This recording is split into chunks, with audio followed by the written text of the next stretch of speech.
Can you feel it, boys and girls? No, I'm not talking about the heat index going from 110 to 100. I'm talking about football, real football. LSU and Tulane make statements this past weekend, and hope springs eternal. Well, sort of, for your New Orleans Saints, who start the Kellen Moore era on Sunday in the Superdome. Who better to have on the show for our first trifecta of football look ahead for 2025 than Mike Detillier? I can't think of anyone either.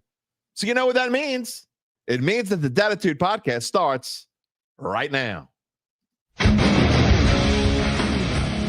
If you're looking for the latest scoop and in-depth interviews on the Saints, the NFL, the Pelicans, LSU, along with the best bets of the week, then lucky you.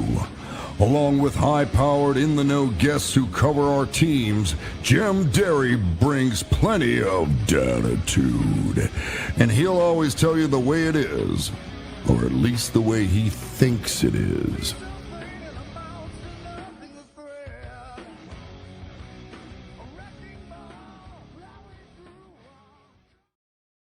Where you at, Dattitude family? Can you feel it? The birds are chirping. Fans across the region are floating on air. Even fat asses like me. LSU's 1-0. Tulane's 1-0. And the Saints have not lost a single game all season long. That's right. Meanwhile, my friends, this is Dattitude, episode number 410, presented by Evangeline Securities for a Wednesday, September the 3rd, 2025, our first show of September. Yes, it is. And I'm your host. You know this already. Well, most of you do. You might be new. If you're new, welcome. Thank you for being here. I am Jim Derry, 35 years on the New Orleans sports media scene. Just means I'm old. And it means that I thank you for being a part of the Dat family. You know the drill about what's special about this show. Yes, you comment to us. We show it. We talk back to you, or mostly I do.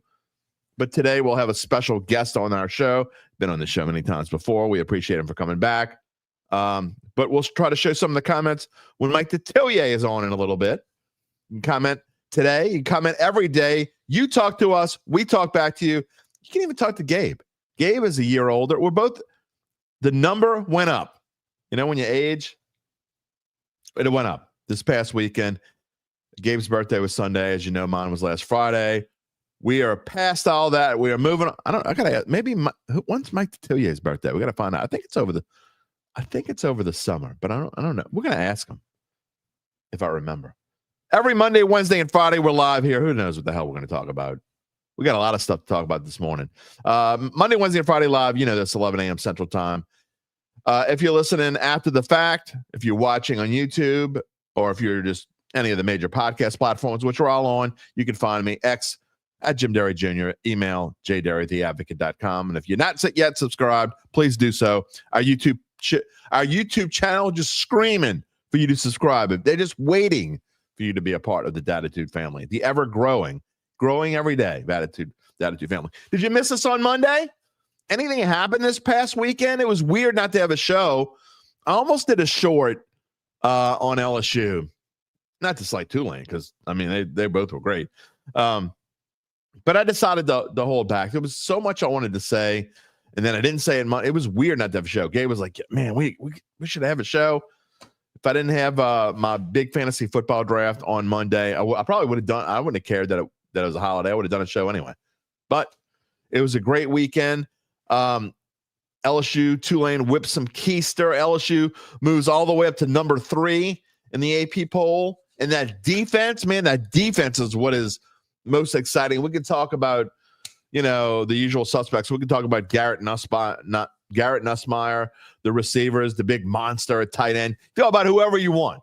But that defense, man, it looked like it was for real. Howard Perkins in his role is just doing whatever he wants and just wrecking havoc. I thought was fantastic. The defensive backfield looks like a completely different defensive backfield. Just in general, because I'm telling you, I know when you watch a game, you're like, well, maybe that team isn't like Alabama. Okay. We know Alabama's not as good as I said that. Whether I said it or not, I think I did. I don't know. I forget what I say and what I don't say, what's in my head. But I never had no qualms about thoughts that Alabama was going to be this great team this year. And they proved it. Is Florida State as good as they look? Probably. They're obviously better than most people thought they were. They were all the way jumping to the top 25, weren't in it. Now they're number 14. Alabama drops to 21. When's the last time Alabama was 21st? I don't even know the answer. Gabe, if there's a way to look that up, Gabe's going to tell me. Just type it in. 2018 or 2008? He's going to type it in. Anyway, it's just crazy. So all the things that happened this weekend, we don't like to overreact on Monday because we'll have another one. We'll have another overreaction Monday coming up this Monday. When we do our first real Mono-y Monday of the year is coming up this coming Monday on the 8th. And yeah, the Saints, whatever the Saints do, whether they win or lose, it's going to be an overreaction Monday. If somebody's going to upset someone, there'll be multiple upsets in the NFL. People will overreact and say, if the Chiefs were to lose to the Chargers, oh, they're dead. That's the end of the AFC West. They're done. That's what we're going to have on Monday. You can bet on it, count on it. It's going to happen. So I don't want to overreact to either LSU or Tulane winning this weekend. But let me tell you, man, that Clemson team is I haven't changed my opinion on how good Clemson is. I just think LSU's defense was that good. I still think Cade Klubnik's going to be in the conversation for Heisman winner when all is said and done. Gabe and I said it last week, and I think we both believe it, that if LSU wins this game, and we both thought LSU would win the game, that Clemson can run the table the rest of the way. Would it shock anyone who knows anything about college football? Mike Detillier is a big Clemson. He believes in Clemson. We're going to ask him what he thinks. So that was a really good football team. I still think is going to make the playoff when all is said and done, that LSU beat this past Saturday. And they beat him with defense. Don't get me wrong. Garrett Nussmeier I thought was good. Not great, good. But you got to remember who he was playing. He was playing a Clemson defense that could end up being one of the best defenses in the league in college football. So lots of things. We don't want to overreact. But however, even though I predicted LSU to win, Gabe predicted LSU to win, I don't think either one of us thought that defense would be as good as they looked on Saturday night. I don't think anyone could have predicted that. I mean, you wanted to see improvement. You didn't just get improvement. You got now let's don't go overboard and say that they were the 2019 defense because that team had NFL studs on it. But, I mean, pretty damn good. Anyway, we'll get into all that. What you got for me, Gabe? What year? Here it is. 2008. Last time Alabama was what were they? 22nd in 2008? Or were they out of the poll? You don't know. That's the last time. Okay. Gabe says the best LSU defense he's seen since 2016. Again, let's don't overreact. However, you got to be really confident. LSU's playoff odds are playoffs. Yeah, that's right, playoffs. We told you last week they were plus 140, plus 150 to make the playoff. Wow. If you didn't bet on it, you missed the boat because now they're minus 160 to make the playoff. Tulane went from Gabe got the big deal. He got them at plus 850 or something, plus 880 or plus 850, plus 880. Yeah, okay. So they were plus 750 last week to make the playoff. Now Tulane, with Boise State's loss, Tulane is now plus 400, and they are the favorite among non-Power 4 schools, Power 5, whatever the hell. Was it Power 4 or 5? I don't even know. Who gives a damn? You know what I mean. 4. The non-Power 4 schools, they are the favorite. Tulane is the favorite at plus 400. And I got to say this. Again, I know I got to get to some comments, but I got a lot of stuff to talk about this morning before Mike comes on in 10 minutes. Mike Detillier coming on in 10 minutes. John Summerall might be my new favorite coach. Don't disrespect on New Orleans. I mean, that was awesome.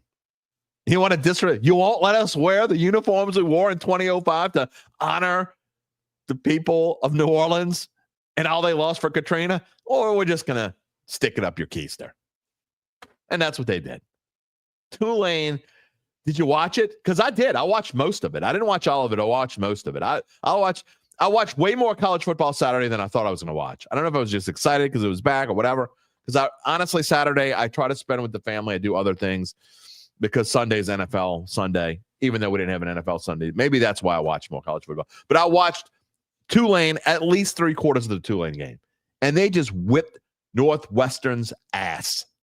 Now, look, Northwestern isn't very good. We know that. They might be a 2 or 3 win football team. But they're still in the Big Ten. And Tulane didn't just beat them. They beat them soundly. That was a defense that looked really good. Retzlaff looked good. And that long run that he made, woo! Good to see. So I'm excited about that. We will talk about that with Mike Detillier. Obviously, LSU. We're going to start with LSU and Tulane with Mike. And then, of course, we're going to get to the New Orleans Saints. We've got to get to the New Orleans Saints. I saw something this morning, and I had to text it to myself so I wouldn't forget. Here it is. There was something on The Athletic. You can find it if you want. Our friend Larry Holder works for The Athletic. You know that site, part of the New York Times. We look at them sometimes. They have some good stuff. But they had something. Who wrote this? A guy, someone named, that just says The Athletic staff. Okay, so no one in particular. They put together a hope-o-meter. And it's, quote, the poll which measures how optimistic fans are about their team heading into the season. They were recorded before the Micah Parsons trade. It doesn't matter. But so this is the hope. I guess they polled a bunch of fans from 32 teams across. Where do you think the Saints, Gabe, if you had to guess, what do you think the Saints rank among hope of all the 32 teams? You're saying 31. Who would be 32? Who would be 32 if you're going to guess 31? And he's going to type it in. Because I'm going to tell you, you know what? Gabe is right. The Saints are 31. Now, where he's not right is the Jets. The Jets, he thinks the Jets would be 32nd. They are actually, let's see, 30, 20. They're 27th. 42% of, according to this poll, 42% of Jets fans are hopeful about their team this year. The only team low, not the Browns either.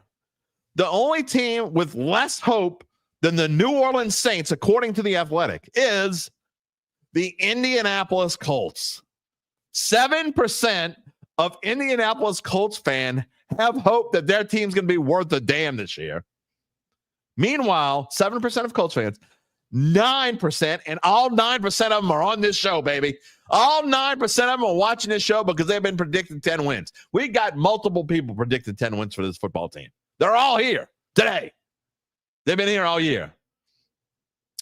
I had to bring that up. I could not move on without bringing that up.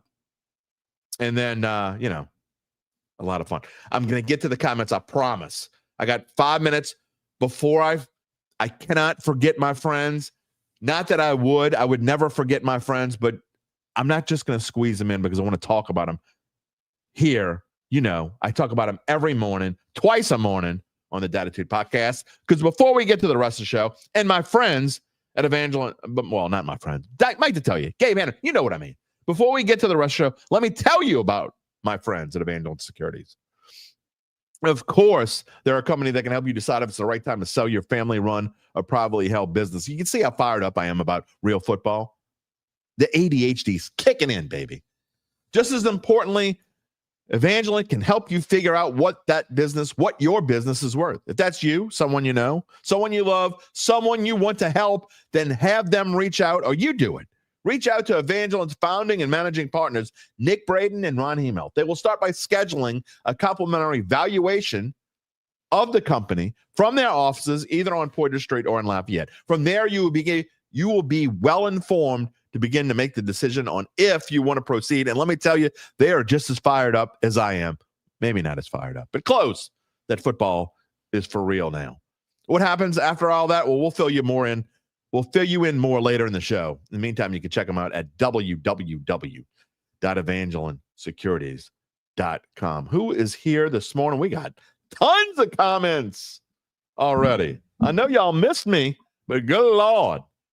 Rocky, good morning. Henderson, how about them Tigers? Of course. Charles Mangus, good morning, everybody. S. Callie is here. Go Tigers. What else we got? Brian Cabot. Good morning, Dattitudinals. How about them Tigers? How about the Green Wave? Definitely a fun morning to have here. And again, the Saints have not lost a football game all year long. Owen Detillier. Good morning. I'm glad to see that you're here live. Apathy, and I'm having trouble. Am I having issues again with mom? There we go. Good morning. Sporting weekend couldn't have gone better. Alabama entered the Les Miles era. Couldn't be more happy for them Alabama fans. You know, it's sad, isn't it? Did you see Matt Moscona, by the way? If you haven't seen Matt Moscona in his little Florida State, go find him on X. It's hilarious. Chad Gage, I'm guessing the tank for Arch has settled down, at least for this week. You think? I mean, how many times do we have to say tanking is just dumb? Nobody. Get the hell out of here. Don't get me started. That will probably come up later this afternoon.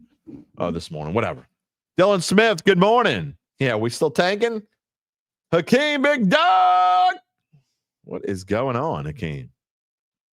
What else we got here? Kyle Sherman. Good morning, Dattitude family. You drafted Juwan Johnson at tight end. Was it a mistake? Let's just say this. In my 12-team main league, we have 18 players on a roster. Juwan Johnson did not get drafted. Take that for what it's worth. John Carter. Good morning. You're in mourning already? You're already in mourning, John Carter? Maybe not, because he said we will win Sunday. Who dat? Will the Saints win? We'll talk about it with Mike Detillier coming up. Who dat daddy is here? Who dat? Go Saints, go Tigers. What about them Wave? I knew you would be here.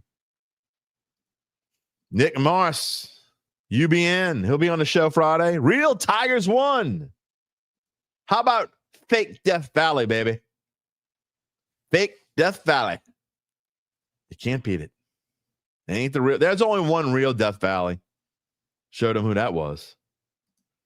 Darryl Romero, good morning, always. Great show. Thank you so much. Some of these comments, I'm going to promise I'm going to get back to them later, but I just want to say hello to the regulars. Cecil Evans, happy Wednesday. Yes, we are having Mike D on the show. It's like football Christmas morning. It is. Mike D's in the green room. We're going to get to him in just a minute or two. Donna Kirkland, go Tigers. My friend Black Preacher Man is here to salute. Hello, Rosemary Holder. Lance Dobard. Who dat, baby? Ann Cowan is here. Go Tigers. Donna Kirkland, go Tigers. Poor Alabama.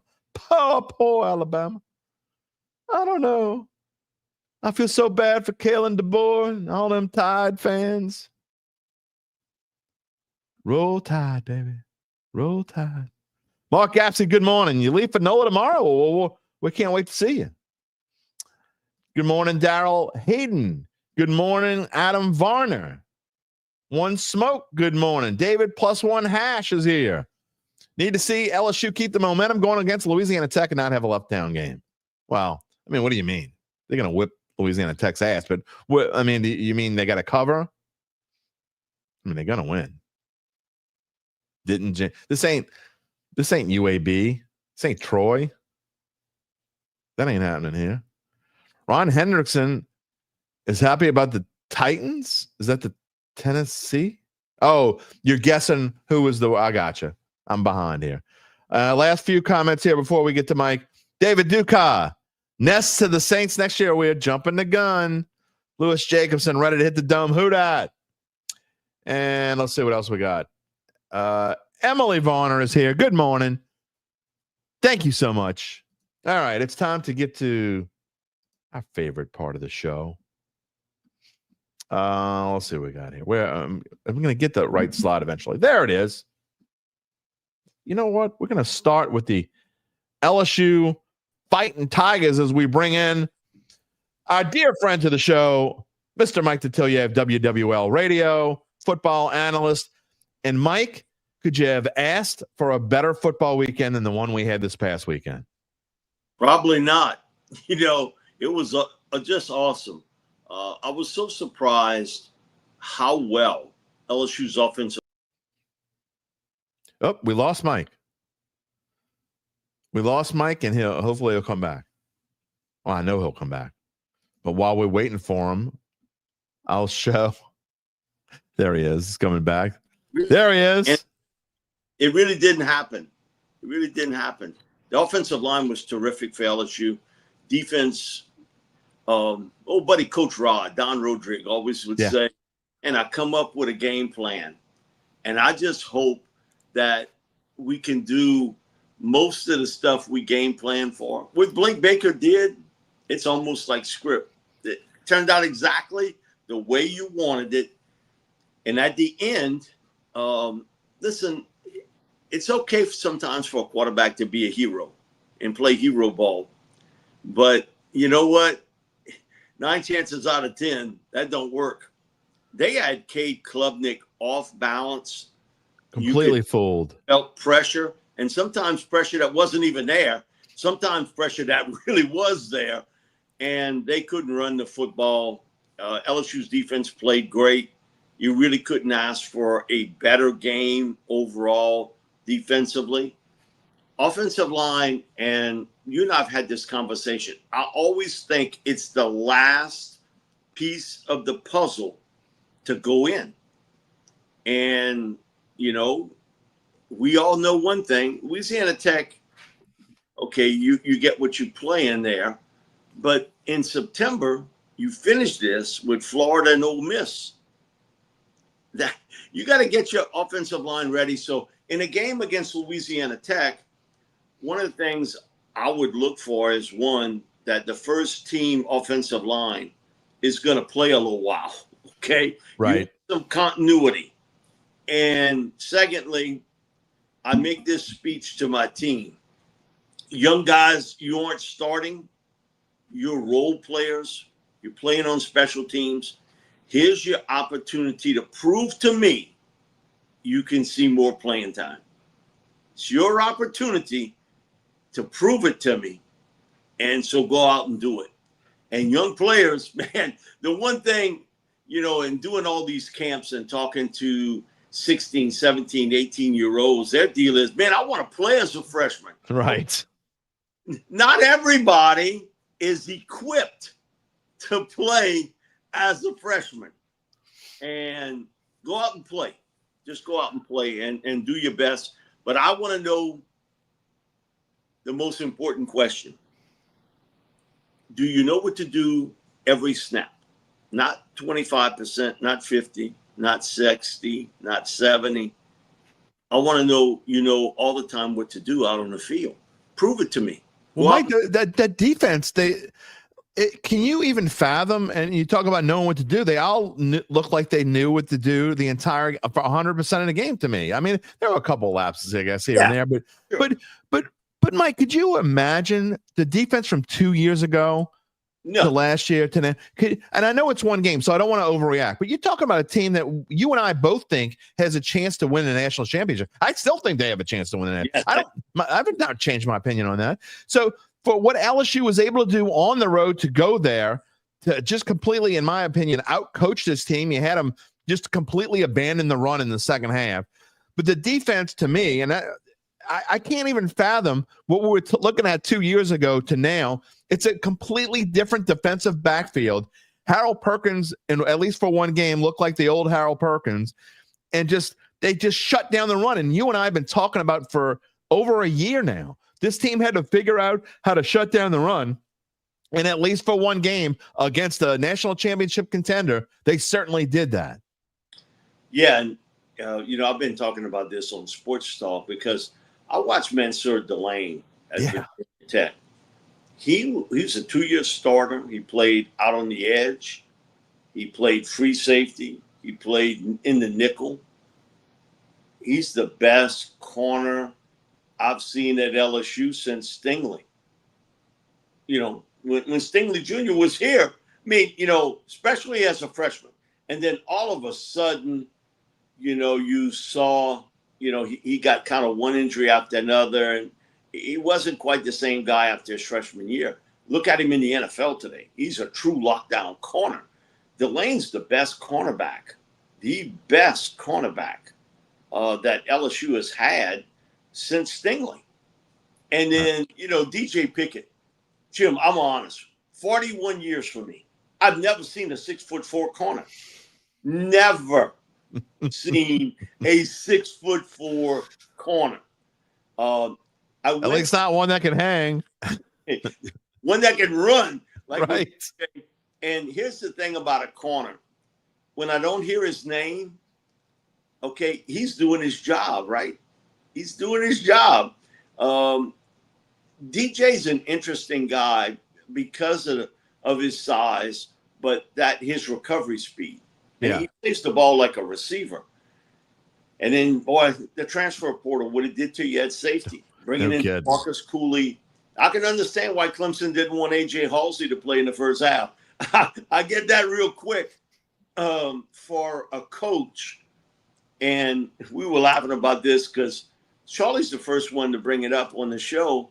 Mikey said, I remember we doing the press conference 2 years ago, and Brian Kelly says, I'm not going to be feet first in the transfer portal. I'm going to pick and choose, 85 to 80% of this team is going to be through, high school recruits. Right. I turned to Charlie and told him, and he done lost his damn mind. You can't do that in today's world. You done lost your mind thinking that's going to work. Now, I'll give him credit. He finally came around and look the impact. Along the defensive line with Jack Pyburn, you saw it with Butler, Peyton, Bernard Gooden inside. And then your two safeties, transfer people, Delane transfer. And then along the offensive line, Josh Thompson. And I thought a guy played a great game, Braylon Moore. He reminds me a lot of Todd McClure. He's sort of built like Todd was built when he played at LSU. Smart, efficient, knows how to use his hands, really good technician. So, thank goodness for the transfer portal. And thank goodness he finally came around because everybody else, I know Ole Miss, they were a year ahead. Right. They spent a lot of money on, I would say, bigger name guys than what LSU brought in. Okay, you look at who they brought in, and a lot of those guys, they're playing in the NFL today. They're not at Ole Miss anymore. But, I just look across the board. The crazy thing about Gooden, he was a late addition. He was really, I think, one of the last, if not the last guy that they brought in the transfer portal. And, okay, they list him at 6'2" and 280, whatever. Come on, ain't no way he's 6'2". He ain't 6'1". And I would think his second number is a 7, but it's more like 272. Man, is he quick as can be. Man, he raised hell inside because you don't get your hands on him quick. What are you talking about, Mike? I'm 6'3", 250. Yeah, right. Yeah, right. What about this? UBN says, can we all take a moment to thank Bryce Underwood for allowing LSU to fund the defense? There's defining moments in every program. Defining. What happened, man, and we doing a show on Thursday. We had the treasure chest doing this show, and I see, bang, bulletin or special deal on ESPN. Bryce Underwood now is committed to Michigan. And I'm like, holy crap. Because he was the guy that was LSU recruit other players. And the first thing that popped in my mind, something Coach O told me years ago. And he was like, hey, T-boy, let me tell you something. When you're recruiting out-of-state kids, you never know. There's a lot of pressure on mom and dad, a lot of pressure on you to stay home. Right. A lot of pressure. And I thought about it immediately, and we talked about it a few weeks back, him and I, and he was like, it still is. There still is a lot of pressure when you're an out-of-state young man and somebody gets you to go somewhere else, and then everybody starts feasting. And, I've known recruits tell me, I commit thinking that I'm going to get some of the pressure off me, and it gets worse. It gets worse. The recruiting, kind of elevates from here to here. Everybody, and we've seen it. They lost the top wide receiver in high school ranks. And crazy thing with him is he commits to LSU, and then 2 days later he's at Ole Miss, and then he's in Tennessee on the weekend. I knew that wasn't going to be real good for him. Real good for him. Well, so far it's worked out. Look, speaking of offense, the offensive side of the ball, I can't believe I'm going to lead off here with a guy who only had 2 catches for 17 yards. But man, and you've been talking about him, but I'm so impressed with Trey'Dez Green. I mean, this guy, he's a monster, Mike. I mean, he could end up being, I don't even know what the heck he's going to be, but I loved watching him on the field on Saturday night. He is the best athlete on the LSU football team. He can play basketball. He can basically do what he wants to do. And I talked to him twice in the offseason, and he talked to me about I put on a little over 20 pounds. Uh-huh. You couldn't tell. I mean, I told him, man, listen, I got another 25 I can give you if you want it. And he just burst out laughing. He's like, that's it? Only 25? I said, no, if you want more, I can give you that too. But man, he's a big man. He's legit 6'7". And his wingspan, and he sort of boxes everybody out. Okay, most defensive backs in today's world are 5'11" to 6 foot, somewhere in that range. Right. How are you going to measure up against a 6'7" guy? Especially when you put a 3 stack on one side and then you have him solo on the other side. How can you not put a safety help over there? I get that you don't want the stack of it to have a mismatch or whatever, but you want to talk about him. Nobody's covering that dude one-on-one inside the 10. Yeah, and so short yardage red zone, he's a monster player. And the other part too, and I think you'll see this during the year, of that they are gonna run him down the chalk of the straight down. I'll throw one up and go get it. Yeah. Okay? That defensive back, he got no shot. No shot. If you try with a linebacker, you're wasting your time. Right. He's gonna make that play. As he develops, Mike, I think by mid-season, when he really starts to get comfortable being out there all the time, I just can't wait to see what he's doing by mid-October.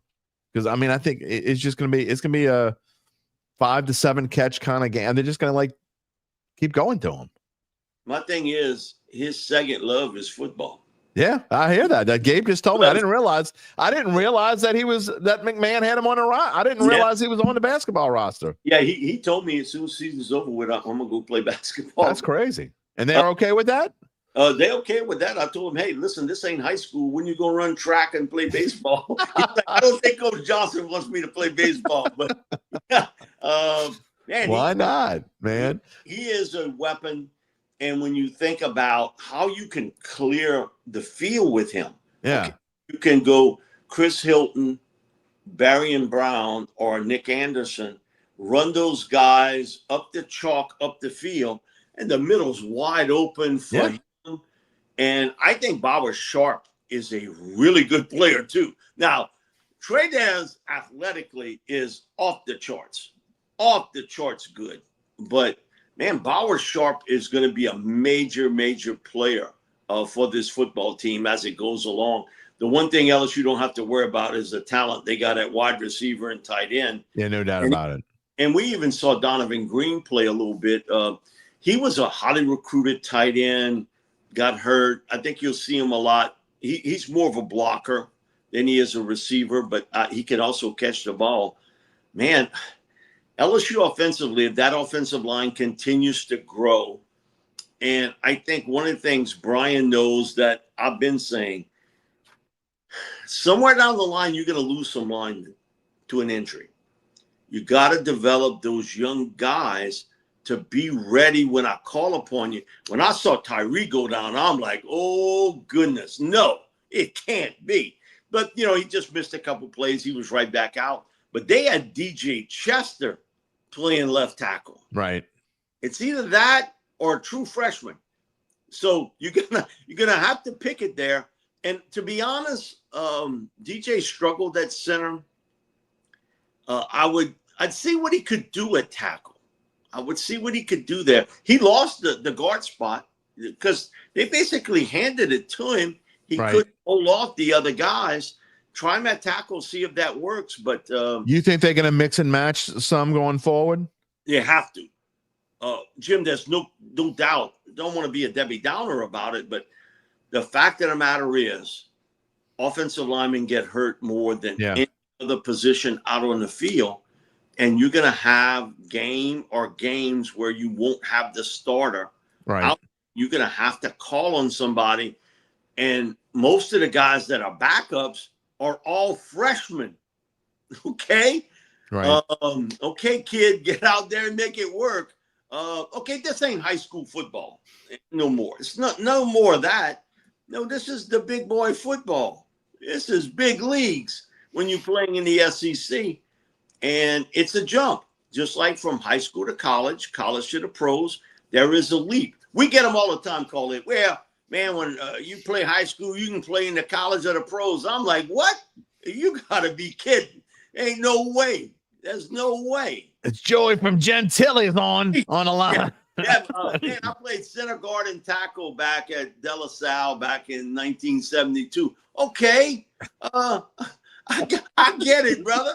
I get it. But, okay, this ain't De La Salle. Okay? Right. Nothing against De La Salle, but I'm just saying college football, people don't get it until you really see it.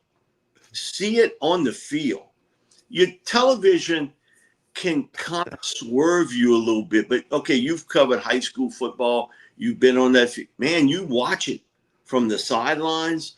And you like, different game. My different game. The sideline's the worst place in the world to watch a game. I'll be honest with you. I hate it.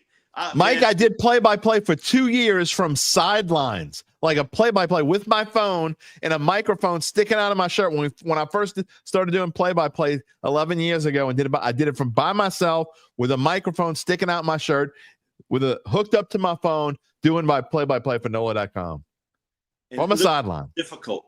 It was interesting. Where the play ends. Oh, who made the tackle? Exactly. You can't see anything. Especially when it's like a 20, 30-yard run and you're like looking at the backs of them as they pass you. I have no idea who made the tackle. But the one thing you come away with that is the speed. The physicality is one thing. It's the speed of this game. And when you're on the SEC sidelines and you watch these guys, you like, holy gee. Exactly. And then you watch an NFL game there, and then you're like, wow, because it ups it even more than that. So it's LSU's loaded, to be honest. They really are. I mean, I was so impressed by what I saw Saturday. Again, I don't want to do overreaction. Gabe and I both predicted LSU to win the game, but I did not think I would see what I saw Saturday. So to me, it was they won by way more than a score sheet. First of all, that literally was the worst overturn of a call I've ever seen in my entire. I have no idea what they possibly could have seen to overturn that call, but whatever. So at the bare minimum, it should be 24-10. I thought that Kelly should have took the points there before halftime. That's 27-10. And so I just think LSU and the stats show it. Mike, and lastly, before we move on, I do obviously got to talk about real quick Garrett Nussmeier, but Caden Durham, I thought was solid, and I think he has the makings to be, what you want him to be, but I'm worried about what's behind him. I know Harlan Berry, the freshman, you don't want to see him play too much, but I'm worried about this run game. That is one concern that I do have. Yeah, I think it's one of the things that they don't have a lot of depth at running back. Right. With Caleb, he got way too big last year. And when I saw him back in early July, I'm like, okay, dude, it's almost like he was trying to be, Mr. Olympia. Right. He was so big. And I think it affected his ability to cut hard and to get up the field. And so, yeah, I'm interested to see, because with Berry, who was a great high school player. Oh, yeah. But, okay, now he's making that jump where he was almost like a man playing against guys. Well, he's playing single A ball, Mike. And so it's different. And now he has picked up some weight. He looks good at that size, man, he's got speed and quickness. Where I would want to use him is as a receiver coming out the backfield. Man, Deuce McAllister talked about that a lot. And he was like, Mike, I agree with you. Man, put him one-on-one out in the flat where he beats one guy and he kicks that thing in gear and he's going pecan after that. But you're right. I mean, no team is perfect. You don't have all the tools, but I think running back from a depth standpoint, offensive line from an experience standpoint, that's the two areas I think that were the biggest concern. Listen, we all know that this team's different if Nussmeier's not there. But you can say that about virtually every team in college football. Sure. Their starter. You could say it almost about every team. But man, you need some experience, offensive line, and also the depth is really not there at running back. Well, I also will say, I mean, I thought Garrett Nussmeier played under control. Poised.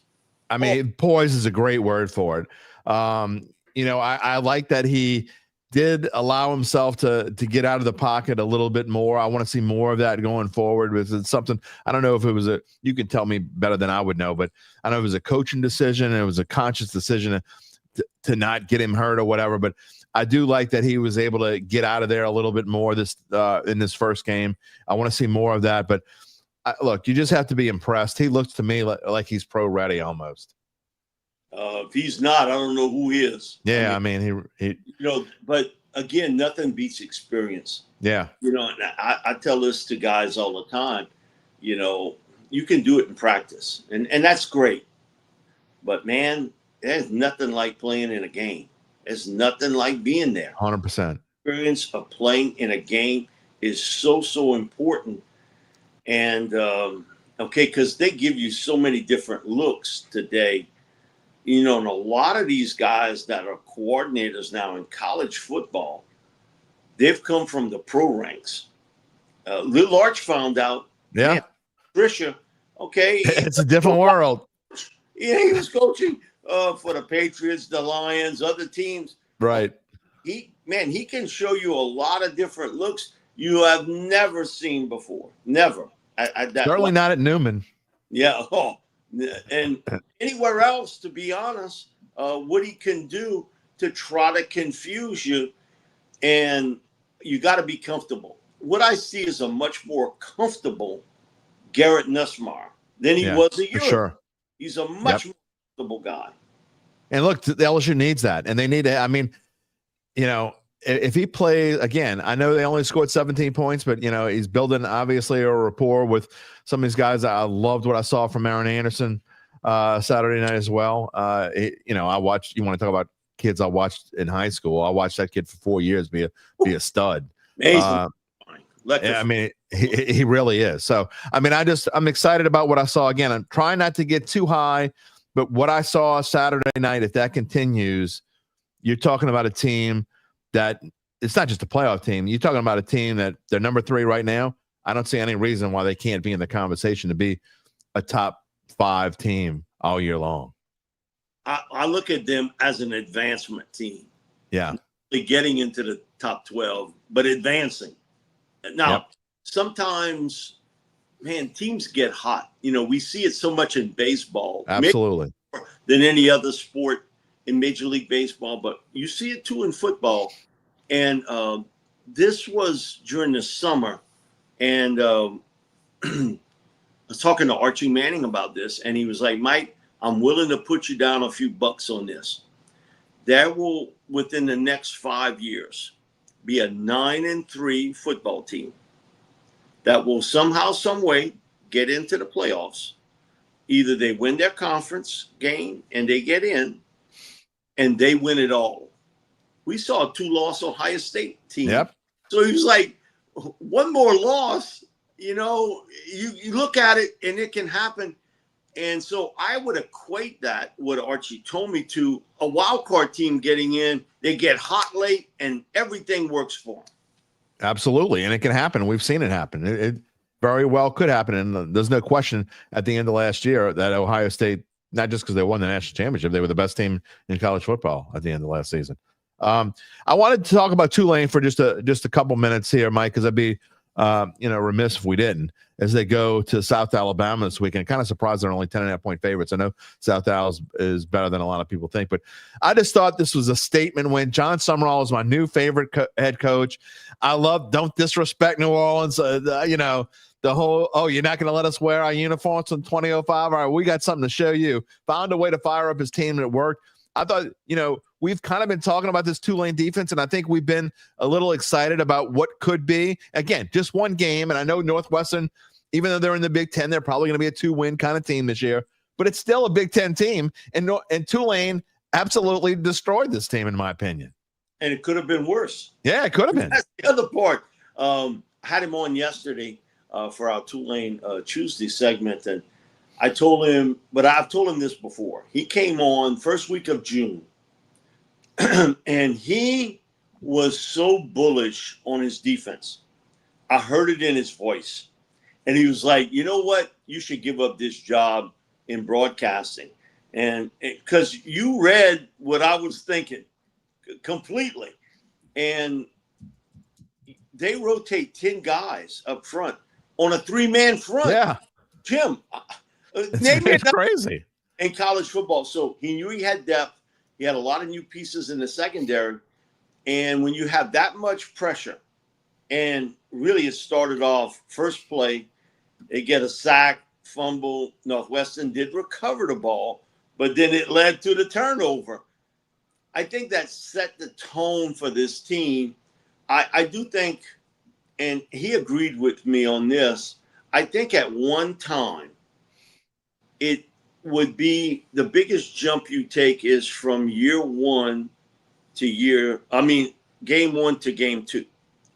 I think now the big jump is from game 2 to game 3. And guess who they play game 3? Duke. Down in Mensa. Quarterback that you know a little bit. Mensa who? Listen, I'll watch film of him. He was really good. Man, he was sharp throwing the football last week. So their offensive line, I think, will get better. He wants to run the football. They did a nice job running it. Receivers, 4 drop passes. That just off. Come on, you can't have that in one half. You can't have 4 drops. But you could see they building a little bit of camaraderie between him, Retzloff, along with the receivers. And, I'd watch Retzloff last year, and I thought he was a good player that you could tell he was a JUCO guy, okay? But he was a winner. You can't erase that. BYU was picked to be in the bottom teams, and he gets you to double-digit wins. He's smart. He's efficient. He's got better wheels than I thought. I was going to say, did you know he could run like that? I mean, I knew he could run a little bit, but I didn't know he was going to run for 110 yards. Like at BYU, and I watched a lot of tape of him. Gabe says he's kind of like Diego Pavia from Vanderbilt. Yeah, and so he's a better passer than Pavio is. He really is a better downfield passer. But, having watched him last year, I knew he would be an upgrade from what they had. It was when you come in that late, the annuity of piecing all that together. Oh, well, it's the same routes. Yeah, but it's with different dudes. You got to understand, it's totally different with different guys. And I think that there's a question mark maybe is who will step up at receiver. Yeah. And he basically told me that yesterday. Hey, listen, I was steamed. We can't have 4 drop passes in one half. Can't. Right. And so that has to get better. But I don't think, looking at that squad, Tulane has a superstar player. They got very good players at a lot of spots. Defensive line, quarterback. I think they've got a really good running back. Got a couple good offensive linemen. They got one superstar, John Summerall. Yeah. He's a superstar. Yeah. There's no question about that. He's a superstar. Where's he going to be coaching next year? I don't know, but man. It ain't going to be in New Orleans. I hate to tell Greenway fans. the way he can squeeze all the vitamin C out the orange, it's amazing. And I agree wholeheartedly. I'm so impressed with him and what he's done. And you know, that team could have like taken a turn south, Mike, and they last year kind of stayed status quo. And then this, I mean, again, I'm not getting overhyped, but I just think this team, I liked what I saw all off season. He lost these key players, Mike, and he didn't bat an eye, and it didn't matter to him, and they just moved along, and they're the favorite now among the non-Power 4 teams to make the playoff, and I think they have a legit shot at it. They got to beat Duke, because I think they have to go at least 11-1, and I really think that loss could only be to Ole Miss. I think they got to go 11-1, but I think they got a chance to do it. I believe that too. I thought before the season they were a 10-2 team. I thought they win the conference, but legitimately, if this offense continues to get better, I didn't have a question mark on that defense. Just hearing him, I knew their defense was going to be fine. Yeah. It was how quickly it could come around, and we didn't know anything about Retzloff until what? Of course not. July, right? So, man, that's a tough call, and it's difficult for Jake because now he has to get used to new receivers, how they come into and cut out of a cut and a break, what their favorite patterns are. But, man, he's done a really, really nice job here of making it work. But the one thing with Summerall's team is they're going to play physical and they're going to run the ball. Yep. They want to run it. And I think that he's got something there. That's more scheme-oriented. Now, he's got talent, but it's scheme-oriented also. UBN knows what I think about Lane Kiffin. That's why he asked the question, do we think that John Summerall can outcoach Lane Kiffin? I don't know if you know this, Mike, but I'm not a fan of Lane Kiffin whatsoever. Never been. You may feel differently. I don't think we've ever really talked about it. But anyway, UBN's being a little funny there when he asked if hey, you can't say it's out of the question that Tulane could beat Ole Miss. Ole Miss is not quite as good as they were last year. I'm not sure how good they are, but going to Oxford is not going to be easy for that team. No, it's not. And we had the group, because we did for our remote there at Manning Camp, but I was able to interview a lot of the guys on the Friday. The most impressive young man I saw interview-wise throwing the ball, Isaiah Simmons. Okay. And I knew a lot of his background. He graduated. Big shoes to fill. He graduated school a year early. And so we talking, and he's telling me about his arm injury, and he was asking me about, man, talk to Mr. Deuce, and all this and that. And Deuce's comment to me is, man, I'll never let him play football. He'd be a baseball player because he's a left-handed pitcher. And he had like 95 mile an hour fastball, but then he hurt his arm. He pitched as a freshman. But it was his poise, how he threw the football. He's got a quick release, a nice setup. 19 years old, he's graduated school. Wow. From Ole Miss, graduated. How is that possible? Well, he left high school. It's not an easy school. He left high school at 16. He took summer classes, and he is graduated. Because we sitting down doing the interview, and, I was like, you ready? He was like, yeah. I said, well, tell me something I don't know. He said, well, I just graduated in May. And that's like, crazy. What? He said, graduated college, Mr. Mike. Graduated college. Wow. I mean, that's impressive. That is impressive. Once the football career is over with, I say, Isaiah, man, you're going somewhere in this world. He said, well, I hope it ain't soon, because he said, I really love playing. But he's a southpaw. If I need work on my heart, I think I'm going to want him to do it. Man, but can he sling it? Now, again, Lane throws a lot of different things at these guys, and it's sort of complicated for them to mix and match. Now, once you get it, then you understand how to do it. Yeah. Once you get it. But he throws a lot at him at a time, and the I one don't thing, know. Maybe it's the way he goes about things. I don't know. Maybe it's just I'm not a fan of his personality. I know it's not. Never gonna change. I know. He is who he is. He is. And I just I was glad when they were there was like distant talks of before Brian Kelly, like, please not Lane Kiffin, please not Lane Kiffin. LSU. Good, thank God. There was no way that Woodward would have hired him. Okay, good. I'm gonna leave it like that. But after what happened when he decided to cut loose Coach O, he wasn't going to cut him loose and hire Lane Kiffin. Yeah, that makes sense. Right. He wasn't going to do that particular part. Yeah. It wasn't going to happen. By the way, JC says hello from Denver, and he says he wants to know how you're doing. He loves your work. Thank you. I appreciate it, man. JC's in the good business. He's in the wine and spirits business. Well, we need to have him as a sponsor on this show. He always checks in with us, and we love JC. All right, let's move on to maybe not as confident as we are about LSU and Tulane.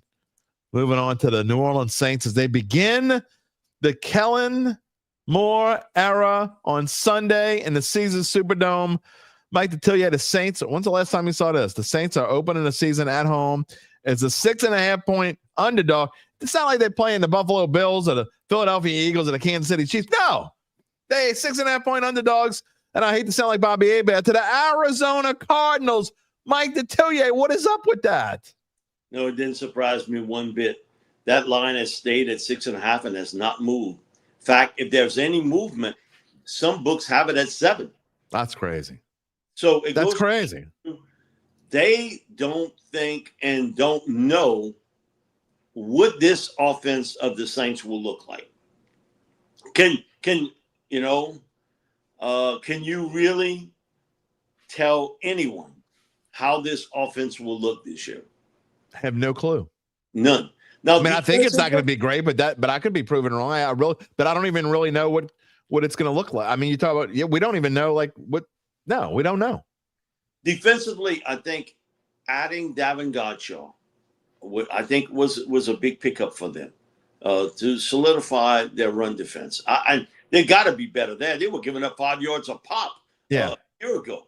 Well, I made a little slide for this, and looking at the rankings from last year, these are obviously from last year, but the Cardinals' offense 11th in the league last year. But the Saints had the 30th ranked defense, just 2 years removed from being the 5th best defense in the NFL. They go from 5th to 30th in 2 years. We talk about the LSU defense going the other way. This Saints team just went from one of the best to the 3rd worst in the league. They've got to be able to fix that. The only thing with this game, and it's a big year for Kyler Murray. I thought he started hot last year. He looked good. Down the stretch, he didn't. And a lot of it is him trying to make big plays every snap. Come on. Just be effective. Just be efficient. You don't have to be a Sports Center highlight reel every time you take a snap. But, man, when he's on, and I got asked this during the summer in covering Manning, who threw the best football ever out here on that Manning field? The best. It was Kyler Murray. Really? Man, he throws the prettiest ball you ever want to see in your life. Now, he wasn't the best player there. Matt Stafford still holds that moniker. I never saw a guy throw a football like that. And to guys that he had never thrown a football to. Never. Yeah. He had thrown a football to receivers from Nichols, Southern, LSU, Tulane, Southeastern. And he was like, hey, just give me the ball. I'll get it to him. And then was throwing it to Devontae Adams and Puka Nacua. Yeah. And so Frank Monica worked with Stafford's group. And he was like, Mike, you got to come see this guy. I'm like, okay. I knew, he's a big kid. He had a really strong arm. He was like, watch his accuracy. He has never played with any of these guys. And it was bang, bang. And it was jaw-dropping to watch him. But Kyler Murray threw the prettiest ball. I mean, really, really nice. Catchable, easy catch, that sort of thing. So he's got Trey McBride, who, man, he lit it up last year. No defense had any kind of. Who's going to cover him, Mike? Yeah. Other than in the red zone where they bracketed him. and said, throw it somewhere else. Okay, I'll throw it to Marvin Harrison. I mean, come on. Throw it to him. And man, he's gotten much bigger, much stronger. I love James Conner as a runner. Yeah. I think they have one of the best young left tackles in the game in Paris Johnson Jr. Defensively, man, they aggressive. They don't even have their first round pick playing. He pulled a calf muscle before camp, never took a snap in training camp, did not play one preseason game. He's on, I guess, that 4-game IR, Walter Nolan. But man, I could see this game being a 2-touchdown difference. Really could. Saints have had difficulties in the past with mobile quarterbacks, difficulties in the past with tight ends that look like receivers. And then I see some receivers, they look like tight ends. But he looks like a receiver playing tight end. I just don't know who's going to cover McBride in this defense and how it's going to work. Again, we don't know how this new defense is really going to work. I do have hopes that they're going to be better. I do think they will be better. It's hard to be worse than 30th. I mean, you can be, but I do think they will be better. But this isn't a great and I know people are thinking it's Arizona, blah blah blah. This just isn't a good matchup for the Saints. I mean, it just isn't. And wait till big two. Yeah, well, the San Francisco 49ers coming to town, and then you get to go to Seattle, and who is it after that? The Buffalo Bills. Oh man, it's easy. Oh look, I just I'm going to give my official pick on Friday, but people are. I saw one comment in there, and it wasn't that long ago. I'll fly. Somebody said, here it is. Reginald Porter says 6.5. That's an insult. Saints will cover that. I mean, maybe they will, maybe they won't. But I mean, it's not an insult. I mean, the Cardinals are. I think they're probably a 9-win kind of football. They have a chance to be a 9-win kind of football team, and realistically, the Saints are a 3 or 4-win kind of football team. But I asked the question down there in the headline, Mike. Are the Saints better than we think they are? Well, I haven't seen it. I think they'll be defense. Offensively, I have no clue what they're going to be. And they still got major holes at guard. Major holes at guard. Especially with injuries. And again, I like what I've seen of Banks. Man, for a rookie, he don't play like no rookie. No, he doesn't. People say, well, you might have been up against second-string guy. Okay, that ain't his fault. He's playing against who they throw at him. Right. And he shut him down. He did a really nice job. It's his setup, his technique, his handwork. And here's how I grade a left tackle. On third down, can you block the other team's best pass rusher without help? Because if you can, you've hit on something. Yeah. I know Fuaga can play, and he's going to be a premier. He showed that he could last year. On the right side, Eric McCoy can make the argument he's the best player on this football team. And I still think Alvin Kamara has life left. But, man, if you're running for your life and the worst pressure in the world is right up the middle, okay, Cesar Ruiz, could he have had a worse preseason outlet? No. He wasn't. No, he was terrible. Good. And he was terrible. And I do enough stuff pre and post for the Tennessee Titans. Dylan Radins is not a starter in the NFL. He was terrible in preseason as well. He couldn't even play against the second and third teamers. He was getting beat. Now, he was better when they moved him inside and they tried to use him at tackle just as an experiment. That failed miserably in the little bit that he played there. But, I mean, he couldn't I could see why Tennessee released him. Or not released, let him, whatever. I mean, just let him fly away. They gave him every opportunity. He played all across the board, other than center. He played right tackle, left guard, right guard. Coach Callaway told me, Mikey's got talent. It's not working. No. It's just not working here. But I want to see what Penning can do there.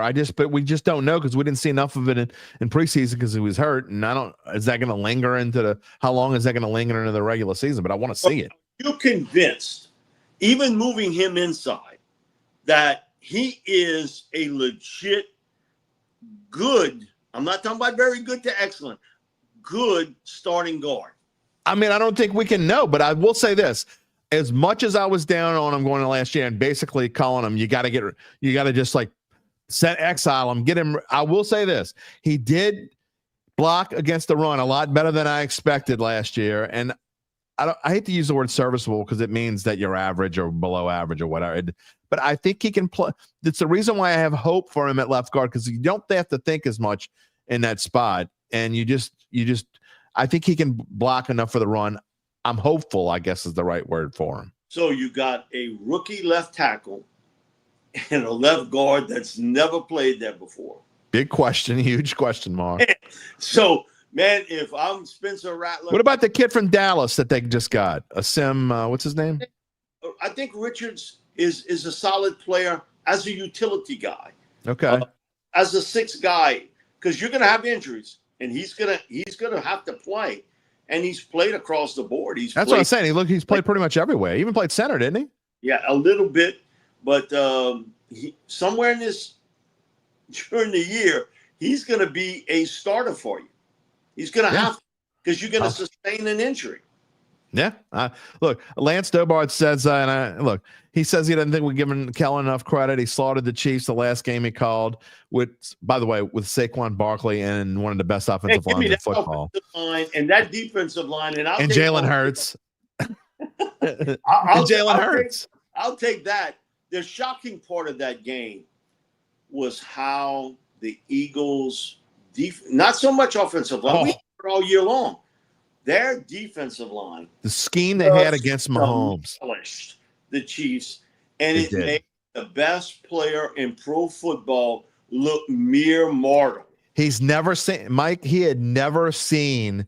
Well, obviously, they changed some things up or whatever, but Mahomes completely underestimated what the Philly defensive front was going to do in that Super Bowl game.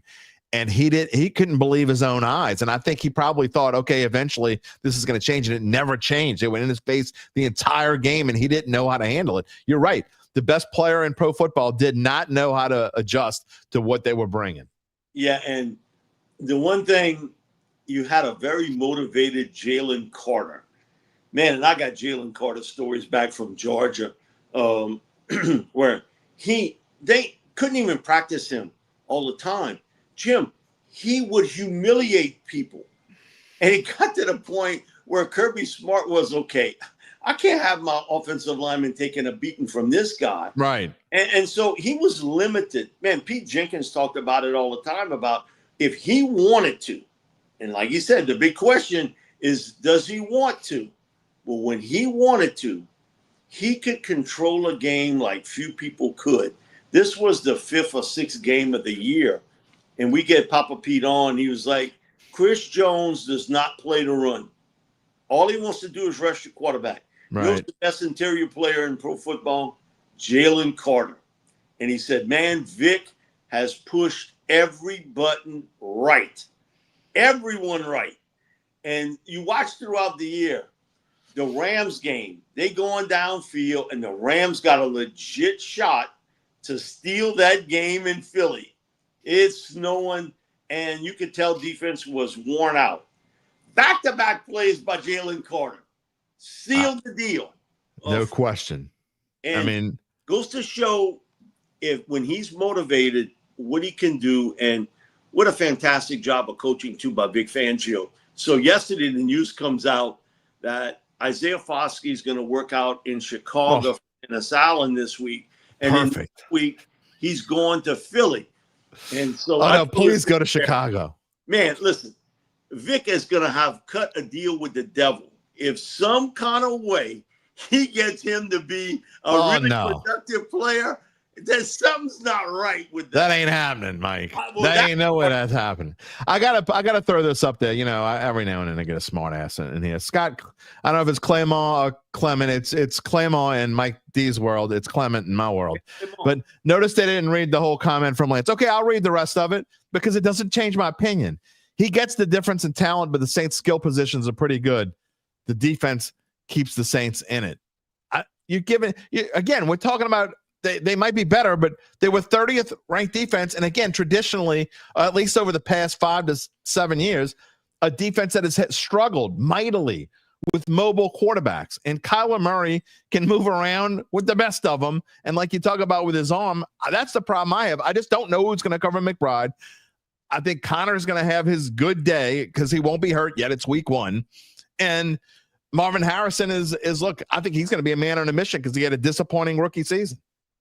Yeah, and also, too, your first game as a head coach in the regular season.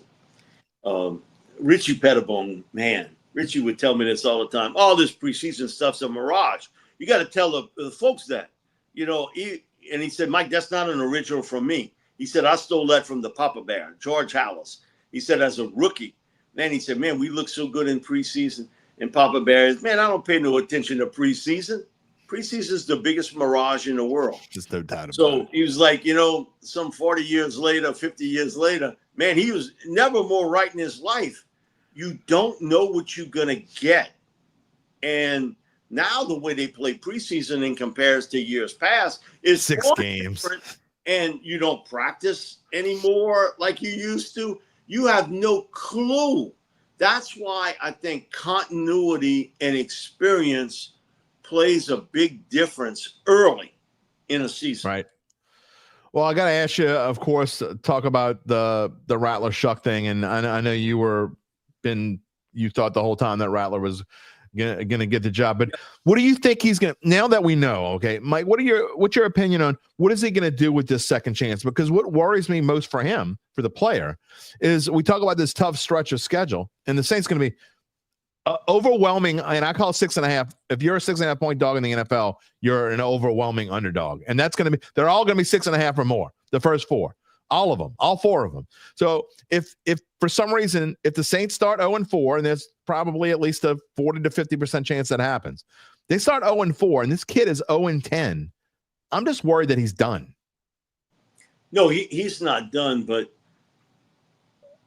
we've talked about this so much on Sports Talk. It reminds me a little bit of what happened in New England a year ago. Yeah. They went with Jacoby Brissett. Yep. Those first 4 or 5 games, and then they handed it over to Drake May, and he looked god-awful the first couple games. Now, later in the year, Drake May was a different guy, and he was accurate. He threw the ball well. His setup, delivery was different. I think you'll see a similar setup where Spencer will probably start the first 4 or 5 games, and then the baton passed. Right. And once it goes to Shuck, barring an injury, can't take it back. The Rattler. Yeah, no, I agree. And I really think that's what's going to happen too. But I mean, you go into the season, and I really think, I think the decision was made a long time ago. I think that it's a facade. If anybody thinks that this was a true competition, they're crazy. I think Kellen Moore knew what he was going to do from day one. It made sense. It made sense to start Spencer Rattler that way. Look, if they do win a game or 2 and Spencer Rattler looks good, then great. You got Lanyap. Then he keeps getting on and gets a chance and keeps going. But if he does falter and the Saints do start 0-4, if it happens, I'm saying if, don't get pissed off at me. You pie in the sky 10-win fan. Great. Without hope, life is meaningless. But if he does go 0-4, Mike, at least you can kind of hit the reset button a little bit by putting your second-round pick in there and starting him in week 5 against the Giants. Drew Brees, he's a regular with us now, and Drew always talks about, man, that's nothing like playing experience. You can do all this stuff, but like he said, hey, I got sat down 4 times in my career in San Diego. Yep. I got sat down 4 times. Drew Brees. 4. He wasn't Drew Brees. He wasn't that Drew Brees then. Wasn't that Drew Brees? And he said, there's other situations. And he didn't want to say it, but there was no doubt that the GM at one point, he wanted Phillip Rivers to be the guy. Of course. Because he picked him. Okay, of course. Not my guy. Somebody else picked you. I want Rivers to work out. And so you get that experience and all is going to be there. But I do think in the NFL today, it's a little different from when Drew was in the league, in that they're playing these young guys because you know what? The pressure on an organization and a head coach. Okay, you spent a first or a second round pick on a quarterback. He better be playing. You make me, force me not to play him. But there's very few situations. Mahomes didn't have to because Alex Smith was in Kansas City that Right. year. He led them to the playoffs. Yep. Patrick didn't have to play. Now, after 1 year, it was, okay, thank you, Alex. You did a good job, but, hey, Mahomes is the guy. But now you see Jaden Daniels and Bo Nix and Caleb Williams. And Drake May, as you said. And it comes in during the year. We saw it the year before with C.J. Stroud, and he did a really good job in Houston. Bryce Young got in there. Man, he got beat to hell in the year one and beat up a lot early in year two with that particular deal. So we're seeing the young quarterbacks be forced to play because there's so much pressure on an organization and on a head coach. Hey, you spent that early pick. He got to play. I mean, you think about with Joe Burrow in his rookie season, he got beat to hell. I mean, because they had an awful offensive line his first 2 years. And so even when he went to the Super Bowl, they still didn't have a really good offensive line. I mean, it's amazing what he was able to do. It's still there, Jim. Yeah, it's not much better than it was. Poor Joe. But he's got a guy named Jamar Chase. He's got T. Higgins. He's got Chase Brown. He'll be okay. They got enough offensive line. And he can survive the year because, man, he's taken some nasty shots. I mean, it's crazy.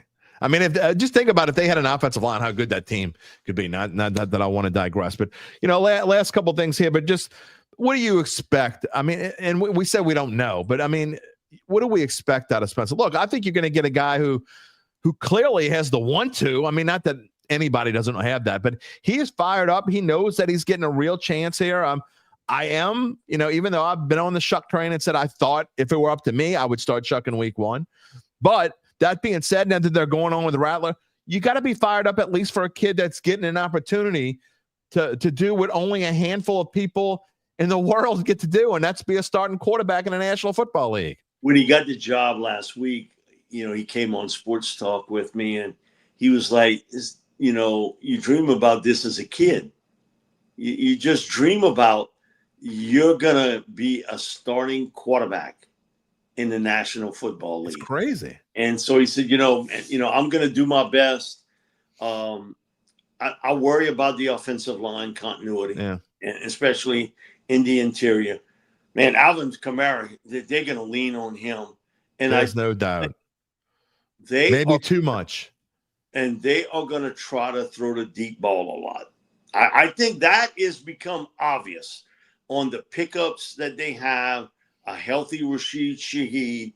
I think this team is going to try to hit the big play because I don't think they have any confidence that, 10, 12, 13 play drive, you can do that in Philly. Yeah. Okay, because you got the offensive line to do it. You don't have that here at all. And somebody was asking earlier while I'm thinking about it, somebody was asking earlier what you thought about Devon Vele and if he's going to get time in there. Yeah. He's not what they have on the roster. He's a big receiver. And so short intermediate throws, they needed a guy that could do that. And, man, I talk about rail thin. He's rail thin. And so you worry a little bit about his health. The one thing when you saw Michael Thomas and Colston, those guys were filled out. Man, those guys. Send him to Bobby Abear's restaurant over there. He could go eat some cheese fries or something. One of the funniest lines we had, we get some of the players out to training camp. Carl Granderson, a couple years back, they come tell us, hey, y'all can talk to Carl. So Bobby and I start to set up. And Steve Geller puts the mic out and he said, any restaurants you like to eat in the city? He said, yeah. I go a lot to that Bobby Hebert's restaurant in Metairie. And Steve turned around. He's like, that's Bobby Hebert right there. That's awesome. Wow. Bobby Hebert. And he got a big kick out of it. He said, you kidding me? And no, I said, no, that's Bobby Hebert. And he was like, man, I go to your restaurant like twice a week. And Bobby took a look at him. He looked at me after the interview. He said, Mike, man, if he eats that much at my restaurant twice a week, man, he sure don't show it. He got a big line about this. Yeah, he ain't ordering the right thing. They got to get something different. Lastly, Mike, what are your impressions so far? Obviously, they haven't even played a game yet, so it's hard to say. But just in the few months you've seen him out there, what do you think of Kellen Moore thus far, and how he's led this football team?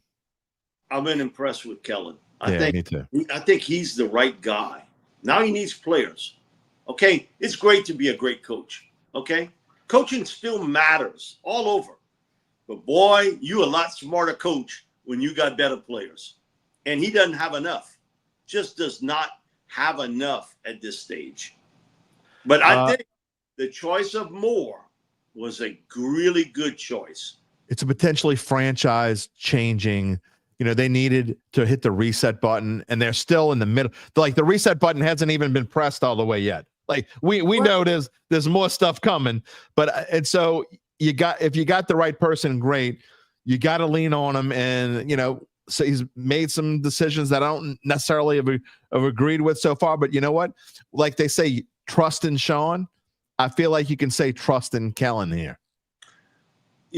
Everybody, and boy, and you get it like I do. I want a total rebuild. Take it down to the studs. Got to. And my thing about it is, you don't know what it is like when you take it down to the studs. In any business, total rebuild.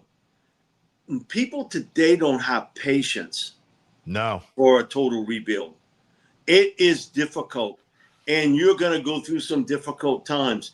And I hear it all the time. Man, the last couple of years been so tough. I'm like, what? Look at me. I grew up watching this team since day one. Man, bagheads. Man, this is bad, but this ain't nothing compared to what you saw late 60s into the 70s. People don't forget the Ditka years here. 1980 was the worst. Oh, man. And so is it good? No. But you understand this is a rebuild. Even though the organization don't want to say it, no team does. They don't want to talk to you about rebuild. Because I think for most fans, they love to say it, but they don't want the aftermath of a rebuild, what it looks like, because it's not going to be pretty. It's never going to be pretty, the rebuild. And you don't have a signature quarterback. No. That can win a game when he is unreal. No, you don't know if and that's why there's no question at some point this year, unless he's just lights out and balls to the wall, you're going to see Tyler Shuck sooner rather than later. You got to know what the future is of the quarterback. I don't think any realistic Saints fan, except for maybe Spencer Rattler and his daddy and his mama, think that Spencer Rattler is the future quarterback for this team, the long-term future.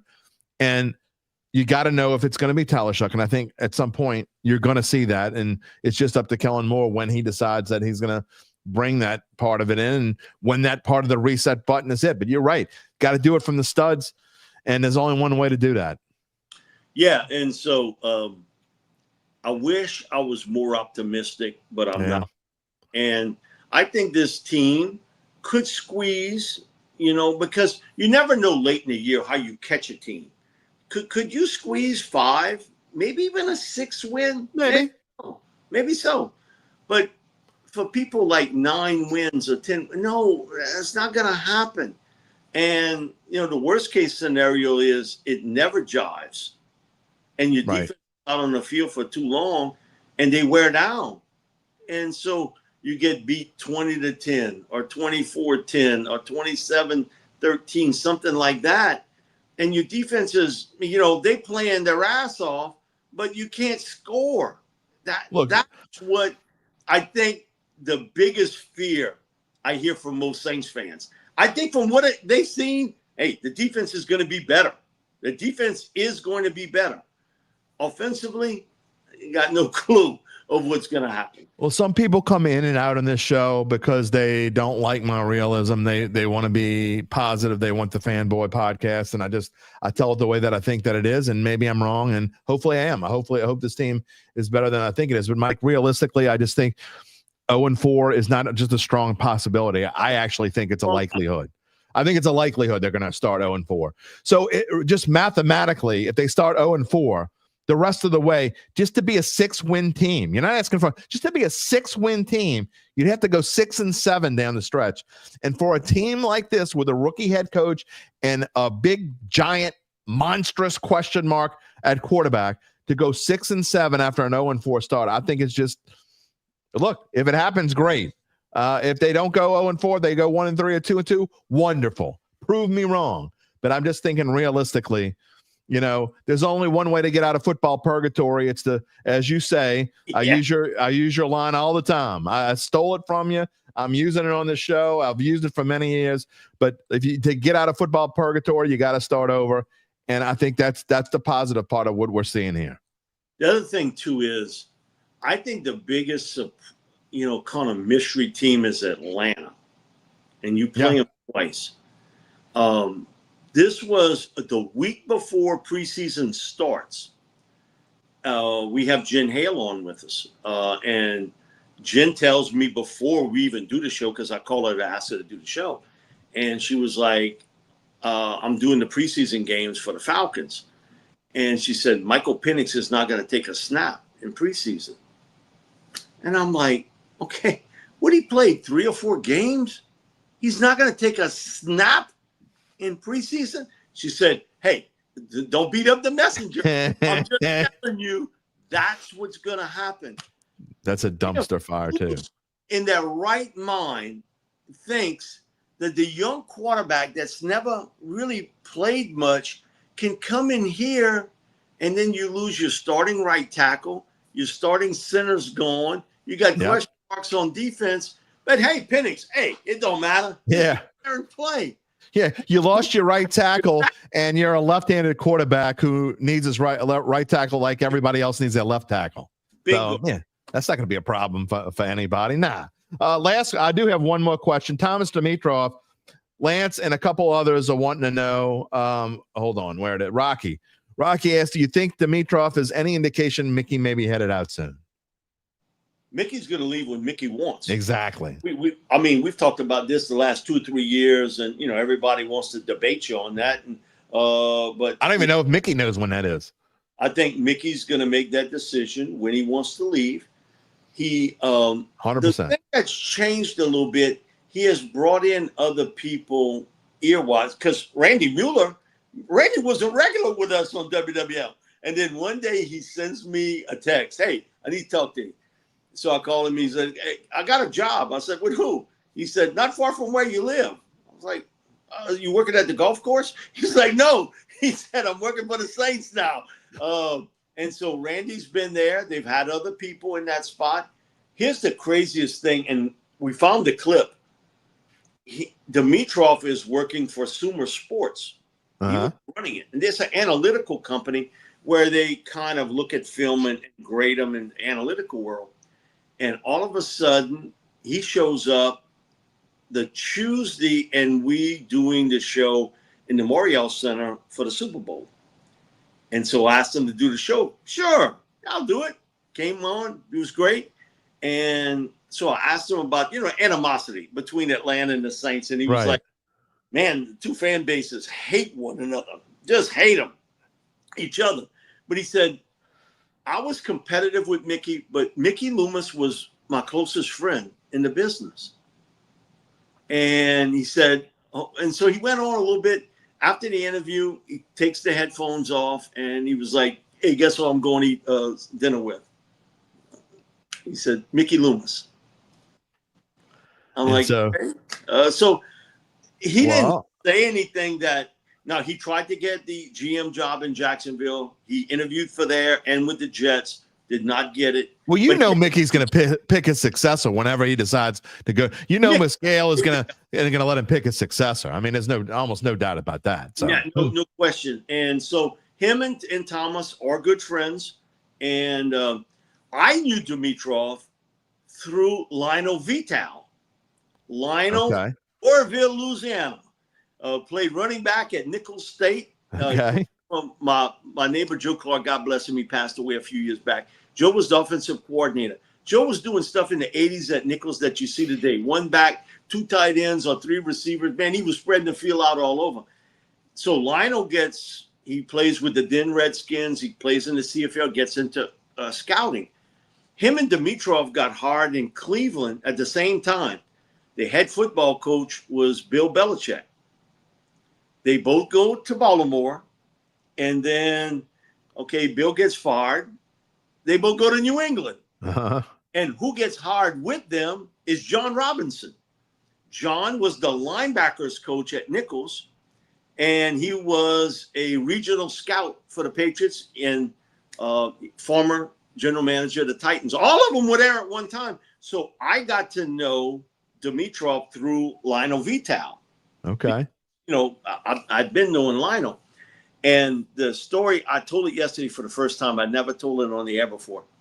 2011 draft, days before the draft, me and Lionel were talking, and he's asking me about certain players, where you think they'll go and this sort of thing. And he says, we in the Julio Jones business. I told him, what? He's like, yeah. He said, if he gets to 6, we might do some business, if you know what I mean. Uh-huh. I said, okay. But he said, I don't know what's going to happen at 4. And so Cincinnati picked at 4. And he said, I don't know if they're going to pick A.J. Green or Julio. He said, at 5, we both say it, Patrick Peterson from LSU. Right. Right. So it went, bang, Cam Newton. It went Von Miller, Marcel Darius. Cincinnati comes up. A.J. Green. And so I tell Deke, if they pick A.J. Green, I got some information. He's like, Mr. Mike, say it now. I said, oh, no, because let him pick Green. Right. They picked Green. We knew Arizona was going to pick Patrick Peterson. So I came on the air and said, I think the Falcons are going to trade up to the 6th spot to pick Julio Jones. And, man, I still get people asking me, how'd you know about that? And it was from Lionel. Lionel's the one who tipped me off. That's because Lance Dobart is right. You know everybody. And the stories are fantastic. Mike, I keep saying this in the summer. I never revealed it. I never said anything. But it's hard to say anything. All right, Lionel's retired now, so the statute of limitations from 2011 is gone. He can't charge me with anything now.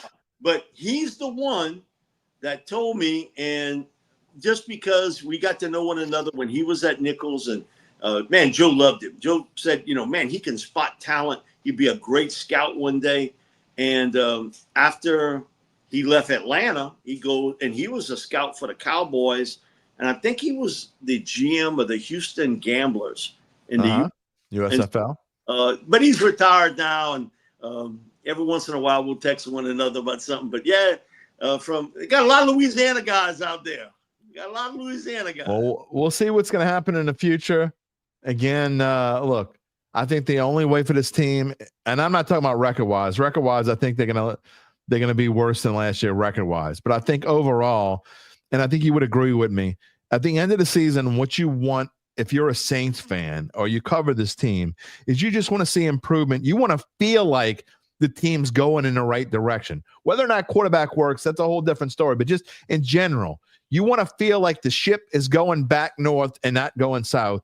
And I think that on a positive note, on a realistic note, I think Saints fans can expect that. I think that by December and January, we'll feel better about this team than we felt last December and last January. Yeah, because you couldn't feel any worse. I mean, well, that's true. This team for 2 years, they were stuck in the middle of the ocean. They weren't going anywhere. That's true. They wasn't going north or south. They were just sitting there. You were just in neutral. I mean, the propeller wasn't working on the boat. Right. And so you were stuck. And they were P-Rog. And I agree with you. I think you will see improvement with this team. I think for me, the big question is, how good really is Tyler Shuck? How good is he? Got to find out. Yeah, because we saw a quarterback last Saturday that his daddy works for the Saints, and who knows? I mean, maybe we're thinking way ahead. We're getting way ahead of ourselves, but you got to know, because you got to know if you're in the same boat next year, and you can't. To me, you can't go into the offseason at least not having a really good idea on what your future at quarterback is, whether it's one of these two guys or someone else? And if it's someone else, there's only one way to know it's someone else because you tried the other two already and you got enough information to know. So hopefully they find that out sooner rather than later as well, Mike. In a quarterback-driven draft for 2026. Absolutely. Because I don't even include Arch Manning in there, but if you look at it across the board, if it's Lenora Sellers at South Carolina, Klubnik, who didn't play a great game against LSU, but man, can't tell me that guy can't play at a real high. Right. You brought up Nussmeier, and I got a lot of respect for Garrett as a player. Man, Levitt out at Arizona State, I think he's one of the guys to watch because I love somebody who's got a little bit of athletic arrogance and can back it up. Mm-hmm. He's one of those type of guys. Hey, I got it. Don't worry about it. And he's so. What about Penn State? In himself. Now the Drew Allard, somebody else can fool with him, but I'll pass on Drew Allard. Okay. Somebody's going to take him high. He reminds me so much of the former Kentucky quarterback in Will Levis. I can't even get into that, but that's who he reminds me of. As long as you don't say that. What was the dude that weighed 320 pounds that played for Kentucky? That quarterback? Yeah. What was his name? Yeah, Lorenzen. Didn't he pass away? Yes, he did. Yeah. As long as you're not talking about somebody like that. Mike, I don't want to piss anybody off when I say this, but I'm by. You're my favorite guest. I mean, you are Southeast Louisiana heart and soul, which is what this show was supposed to be about from the beginning. I kind of strayed a little way. I do a little bit too much Saints sometimes, but you are what people want to hear. They love your voice. First of all, they love that accent. We don't have enough of those, but you are Southeast Louisiana in a nutshell. If I went somewhere else and people wanted to know what Southeast Louisiana would be like, I'd say, go and listen to WWL radio on a weekday night from 4 to 6 p.m. I'm right. 4 to 6 p.m., right? Is that the right time? 4 to 6 p.m. Go listen to WWL and you will find out what Southeast Louisiana is because you got two guys that were born and raised here that all they want to do is they just want to love what they're watching. They want to enjoy what they're watching with their sports, and they're going to tell you their expert opinion, and we hear it every night on the radio station, and we love you for it. Thank you, Jim. I appreciate it. Love having you on as a guest. A real quick story. This is toward the end of Edwin Edwards' life. Mm-hmm. He comes to an event, and so him and I are talking, and he said, you got to do me one thing. I got to talk before Hebert. I was like, what? Like, oh, yeah. He said, listen, I don't want to be eating breakfast over here. So he said, you got to get me on before Hebert. But he says, hey, listen, he said, look at it this way. He said, man, I'm proud of you guys. He said, but when you and I and Bobby J open up our mouths, people don't even have to see us. They know exactly where we are, where we come from. He said that the voices, it's undistinguishable. And, I thought about it because it's been a few years since the Govs passed. And Marty Chabert, who was good friends with the Gov, he always told me, Mike, I can't tell you how many times he said that. Man, listen to Bobby and Mike on there. Man, he said, I'm so proud of them boys from the Bayou. Mike, it is the easiest show to do. When I get asked to do a show, the easiest show to do is your show because Bobby Hebert will ask a question. I only have to say like 4 words before he jumps in and starts answering it himself. And I love it, Mike. You don't have to know jack squat when you go on your show, Mike, because he will answer the question for you. You got to love Bobby Hebert. There is no other like him. He's one of one. And Sean Payton had the best line about him. He said, I don't know what they give you to work on that show, but it ain't enough.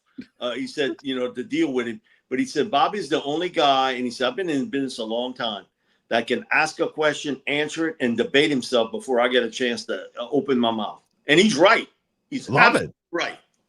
I swear, the memory I'll know. People ask me what you remember about Katrina. This is what I remember about Katrina. They're playing the Green Bay Packers. Deuce tears his ACL in the first half, and they're getting their ass kicked. And Bobby comes on. The first thing he says at halftime is, 35-3, 35-3. Are you kidding me? This football team is terrible. I will never forget that as long as I live. You can tell Bobby. Now he's good now, man. Sometimes he get cranked up. I just let him go because Coach was like, how do you control him? I said, I don't. He's like a record. Eventually, it's going to end. Eventually, the record swirls enough 30 years from now. End. But I just let him roll. Well, that's what we have him here, and that's why we have you on, so you can you don't get as much time to talk on your own show because Bobby's doing all the talking. So we'll have you on here. Mike, to tell you, I can't wait to talk to you again. Enjoy the first real Sunday of the football season, and we will talk to you real soon. Yes, sir. Amen. Go Saints. Go Saints. Go Tigers. And go Green Wave as well. And UBN, you are 100%. There's never a quick story with Mike, but we don't want one. This show is going to be super long today. I throw out all the rules. I tell this to Gabe Henderson all the time. I throw out all the rules when Mike Detillier is our guest because I'm just not cutting him off. Mike can say whatever the hell he wants to. He's earned that right. And look, I didn't mean to piss you off. I know, like, some of our guests may be listening, our regulars. He says, not coming on Friday night if he's a favorite guest. Now you know. Mike is the best. I mean, who tells stories like Mike Detillier? Nobody. Nobody tells stories like Mike Detillier. You know what else? We have the best on the show. We have the best guest. We have the best producer back in the green room. You know what else we have the best? We have the best sponsor. As we told you earlier, we're letting you know more about how Evangeline Securities can help you figure out what your family-run or privately held business might be worth and whether it's time to sell. How do they do it? Well, we thank you so much for asking. You've asked so many great questions today. That might be the best one of all. After their complimentary valuation of your company, if you decide to proceed, native New Orleanians Nick Braden, Ron Melton, the folks at Evangeline, they'll begin an extensive auction process from established private equity funds from around the world. I mean, around the whole wide world. And they'll maximize the return for the founder and his or her family. Evangeline Securities, well, they're the top producer on their platform. There are very few companies like them in this area. None. I say none. Go ahead, try to find one. I'll wait. No, I won't. None with their dedication and success. They are fully licensed. They're ready to serve you. So get in touch with Nick and Ron about what's really important. You know what's really important. And then none of this stuff we're talking about today. What is really important, my friends? The rest of your life. You can find them at www.evangelinesecurities.com. Yeah. Darrell Hayden, Mike Detillier, Jim Henderson, the OGs of Saints football. They've been both now been on the show within 11 shows of one another. Jim Henderson, show number 400. Mike Detillier, show number 410, and many others. This is probably the 7th or 8th time that he's been on the show. More recently, maybe more than that. Might have been on the show maybe 10 times. I don't know. Plenty. But I'll tell you, he has become a friend, and I appreciate him very much. And he is welcome on the show anytime he wants, and I appreciate him. Again, there's no small story. And again, I knew this show would be long, and it is what it is. We're probably gonna. I say I would never go over the 2-hour mark. I have to throw out the rules when Mike Detillier on, because we're probably going to pass the 2-hour mark today. Why? Because we're not done. We're not done. We still got Gabe Henderson to come on and talk. I mean, you don't have a lot of accents like that in Houston, do you? No. I mean, I was talking about it the other day. I really don't feel like I have an accent for a Southerner. You have.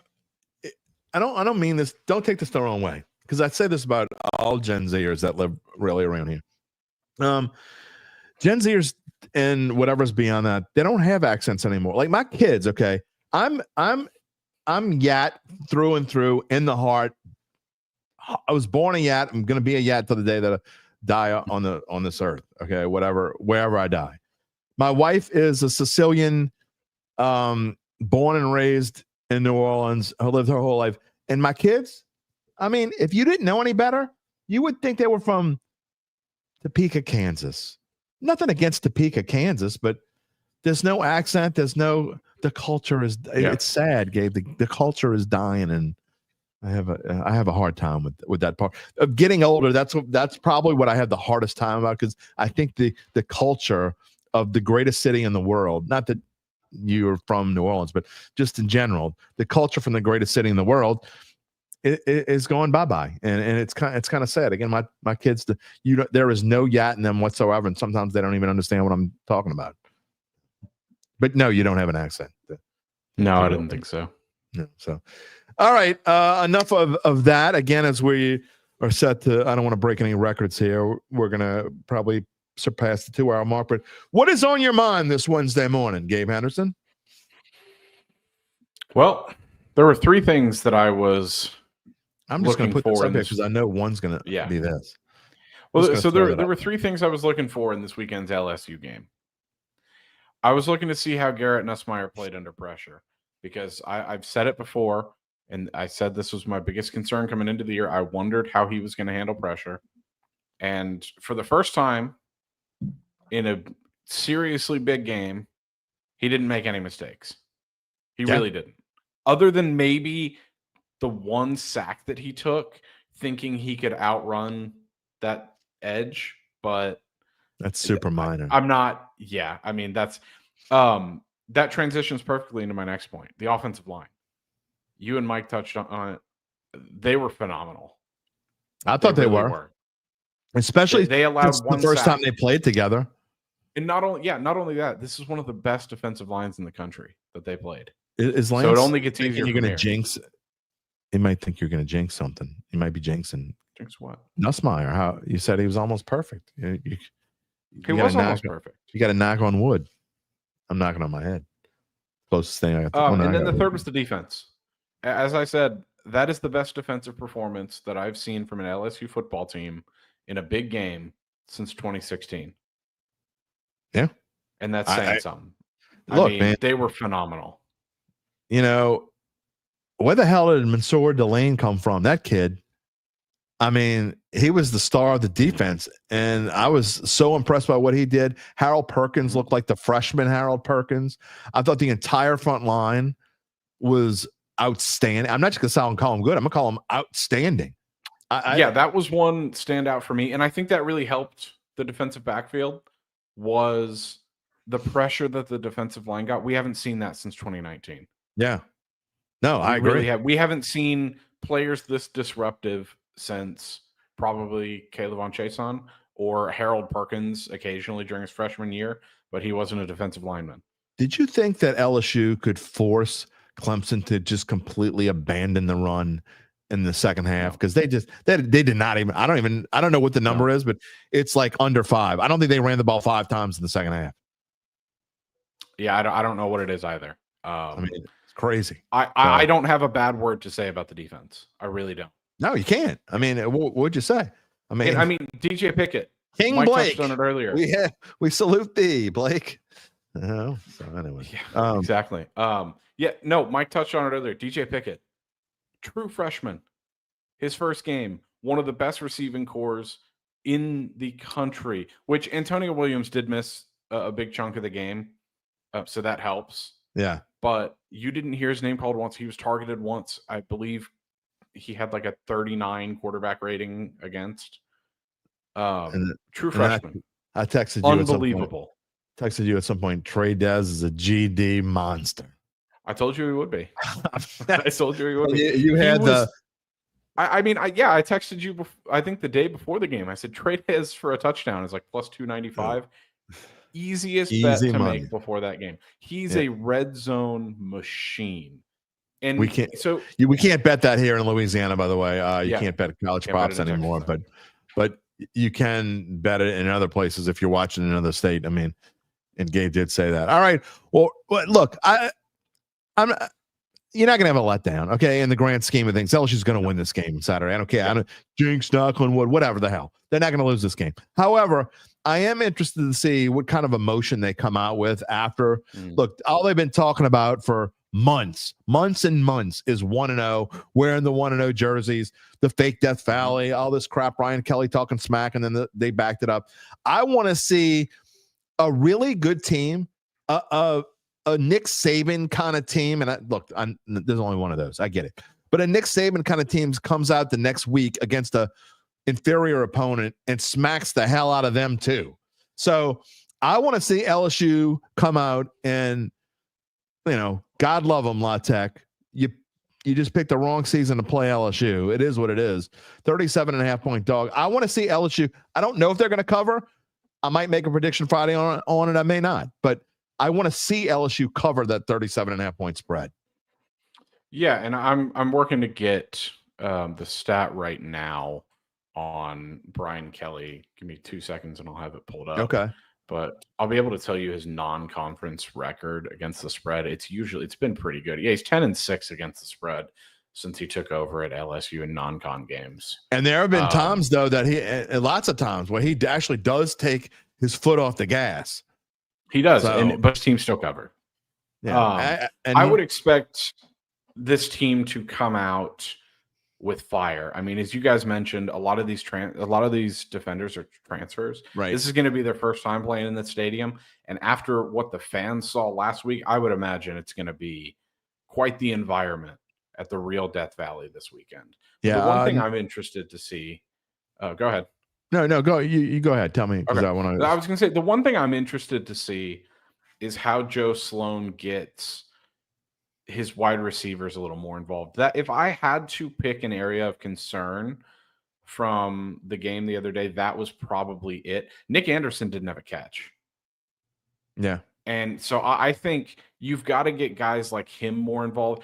Aaron Anderson is fantastic. He has long been the guy that I have highlighted, but they have way, way more talent at the receiver position than they showed the other day. And I would love to see them flex their muscles at those positions, as well as run the ball. I think they need to get some reps in with guys that aren't Caden Durham. Yeah, I was going to say they more than Caden Durham needs to be able to run this football. So you're going to see a lot of that, I think, on Saturday night. UBN, Louisiana Tech team total under. Well, here's what the odds tells you everything you need. I don't know what their team total under is, but the odds makers are basically predicting a score for you. They're predicting LSU wins 45-7. That's exactly what that line says. It says LSU 45, La Tech 7. So I don't know what the team total under is. We can look it up. But I just think that I don't know how La Tech scores a touchdown on this defense if they play anything like they played last week. But you don't know how long you're going to see the first team defense out there. So I didn't think I would be saying this coming into this game. I need to see more from the offense in this game than I do the defense. Yeah, I don't disagree with that. I did not think I'd be saying that. I am so convinced with the performance that I saw the other day. And I was talking to my friends throughout this game, and I told them before the final drive, I said, regardless of this result, if Clemson even wins this game, obviously I care. Right. But in the grand scheme of things, I had seen everything that I needed to see from LSU. And that is 100% true. I have seen what I've needed to see from them. You thinking, not to toot my own horn, but I do sometimes. But you think I've been doing this long enough to tell you what the projected score is by the odds makers? Well, here are the team totals according to DraftKings. The LSU team total is over/under is 44.5. I said 45-7. The Louisiana Tech team total is 7.5. So, done this before. We've done betting for just a little bit.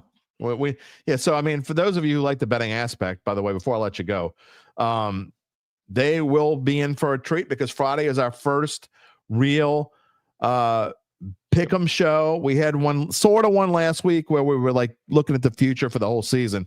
Well, we get into the week by week stuff, and I think I've decided we're going to do a 3-box here.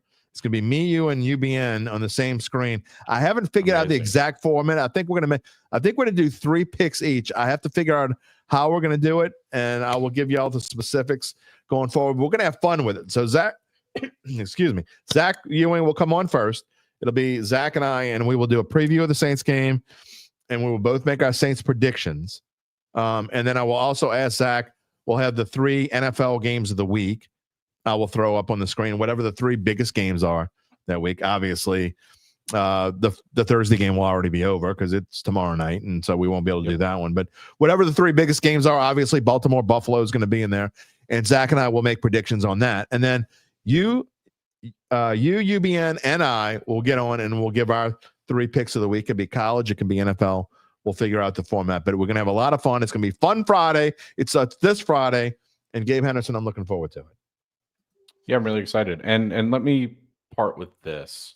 Please. I saw a lot of people talking about Arch, Yeah. and I've seen a lot of They people can talk just about stop that Cade now, Klubnik. Yeah. Can I just say that you'd be a fool to sell your stock in either of those quarterbacks after 1 week? Oh yeah, but you know, I think the point about Arch at least was none of us thought that Arch was going to come out before. I mean, after the year's over, and I think today Saturday was a perfect example of. I don't care if they go undefeated; he'll get better, of course, throughout but Arch isn't going to be ready to come out. The Manning family is going to want Arch Manning to go back to Texas next year. He's going to go back to Texas, and he's going to play another year of college football, and he's probably next year going to be the best quarterback in college football. So that's just my opinion. Next year.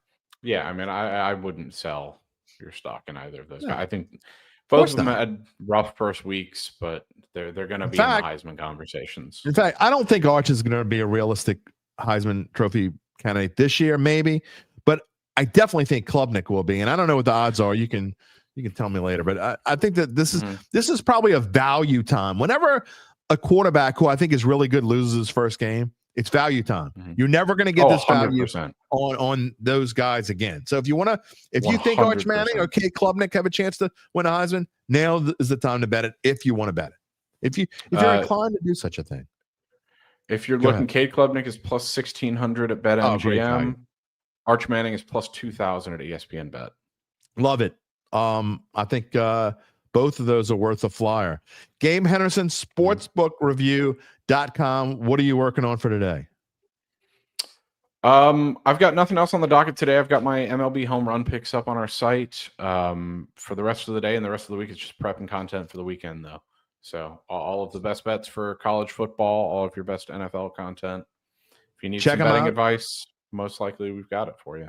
Yeah, they've got plenty of great handicappers over there. Check it out. Sportsbookreview.com. Gabe Henderson. We will see you in our Pick'em segment on Friday. Looking forward to it. All righty. It'll be fun, everybody. It'll be fun. The show was fun. You know what? Maybe we will make it out of here. It's possible.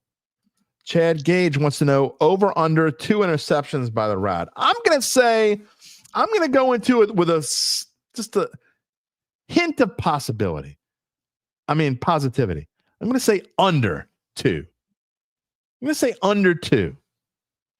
Now, that doesn't count a fumble. We might fumble. Who knows?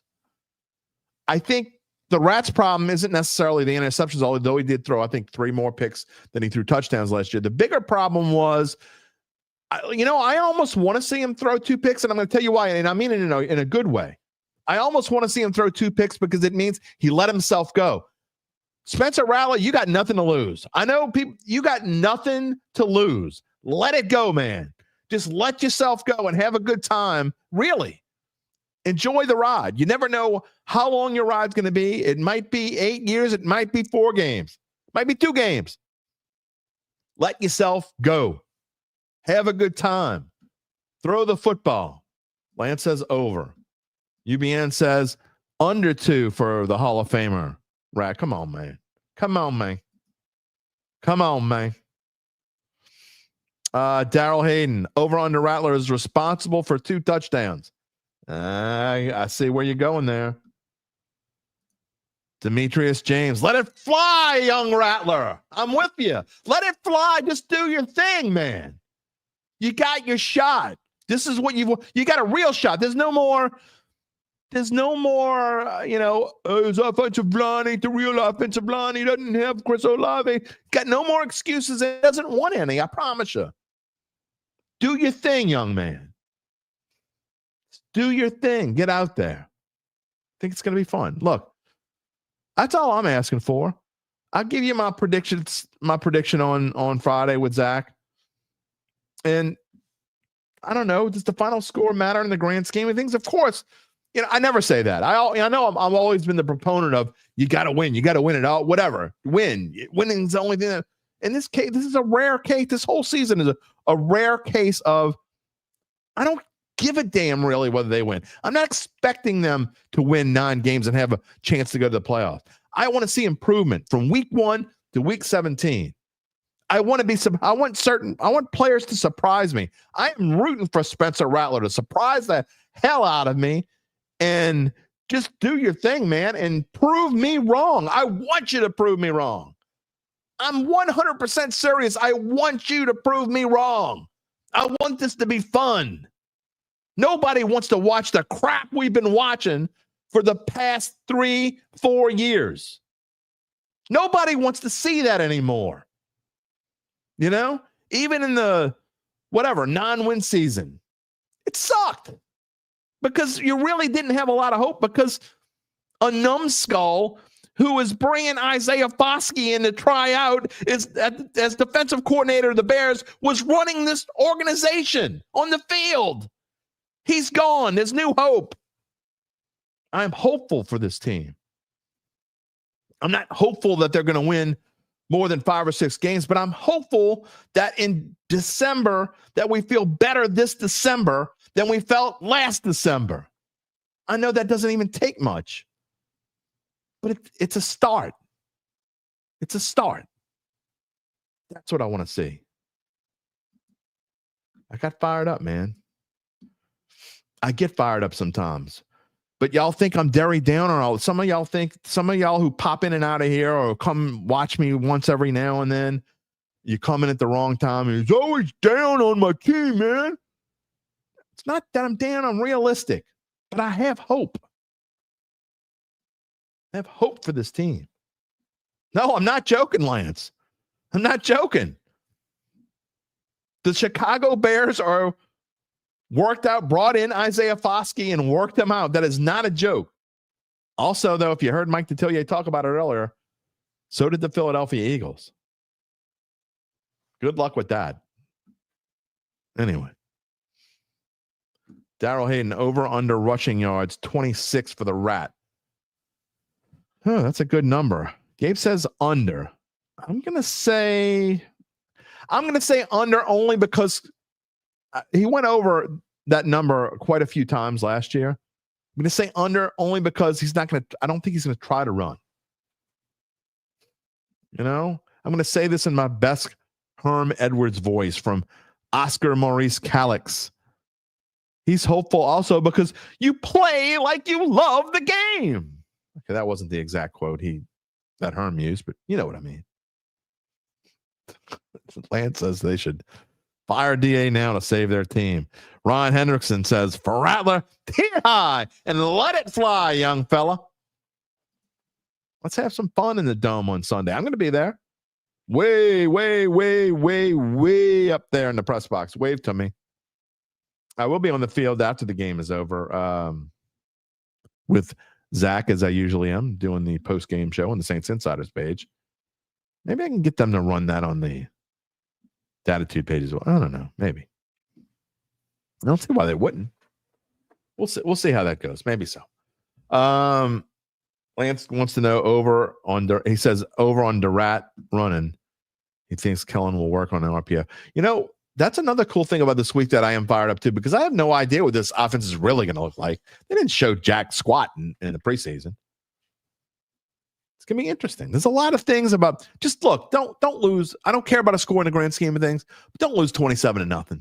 Okay. Don't lose 34-7.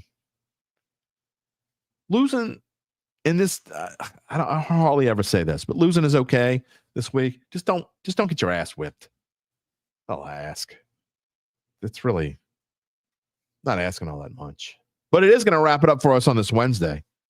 I want to thank today's guest, of course, the great Mike Detillier. Don't mean to offend anyone out there. If any of my regulars or even semi-regulars guests are listening, Mike's my favorite. It is what it is. Maybe it's the voice. I don't know what it is. But I do want to thank Mike Detillier. I want to thank Gabe Henderson. I want to thank you. You are always our guest. You're more than our guest. You're our family.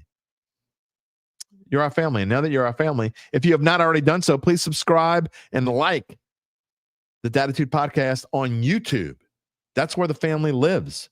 Our next live show, as you see it on here, is Friday, September the 5th at 11 a.m. Central Time. Every Monday, Wednesday, and Friday from going on the rest of the way now. We're getting into the swing Monday is Mono-y Monday. It's just me. It's just you. It's Derry's Dime from the weekend before. It's Gabe Henderson. And it's hundreds of comments, baby, from the Dat Gallery. I can't wait for the comments this weekend. We didn't have a Mono-y Monday this week. And then Wednesday is guest day. I'm going to work going in the future. I did not do it hard enough. And I know I've said this last year too, but I really want to get at least 10-minute clip from someone from the other side.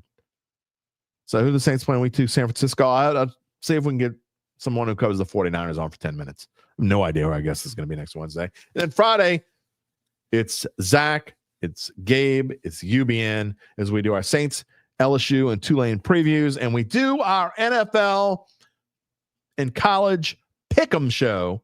Again, I don't know the format. It's going to be fun.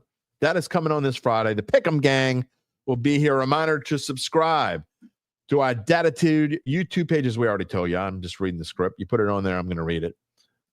And click the little bell. I didn't say that before. Click the little bell to receive notifications when we go in the air live. I'll tell you when that is. You can also find us wherever you get your podcasts, including Apple, Spotify, many more.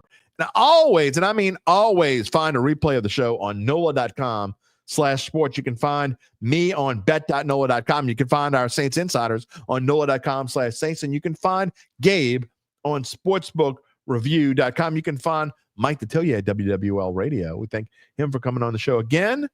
Until Friday, our first pick'em. I can't wait. Y'all gonna hate me. Y'all just gonna hate me. But I will see you Friday. You can love me until then. Take it easy, my friends.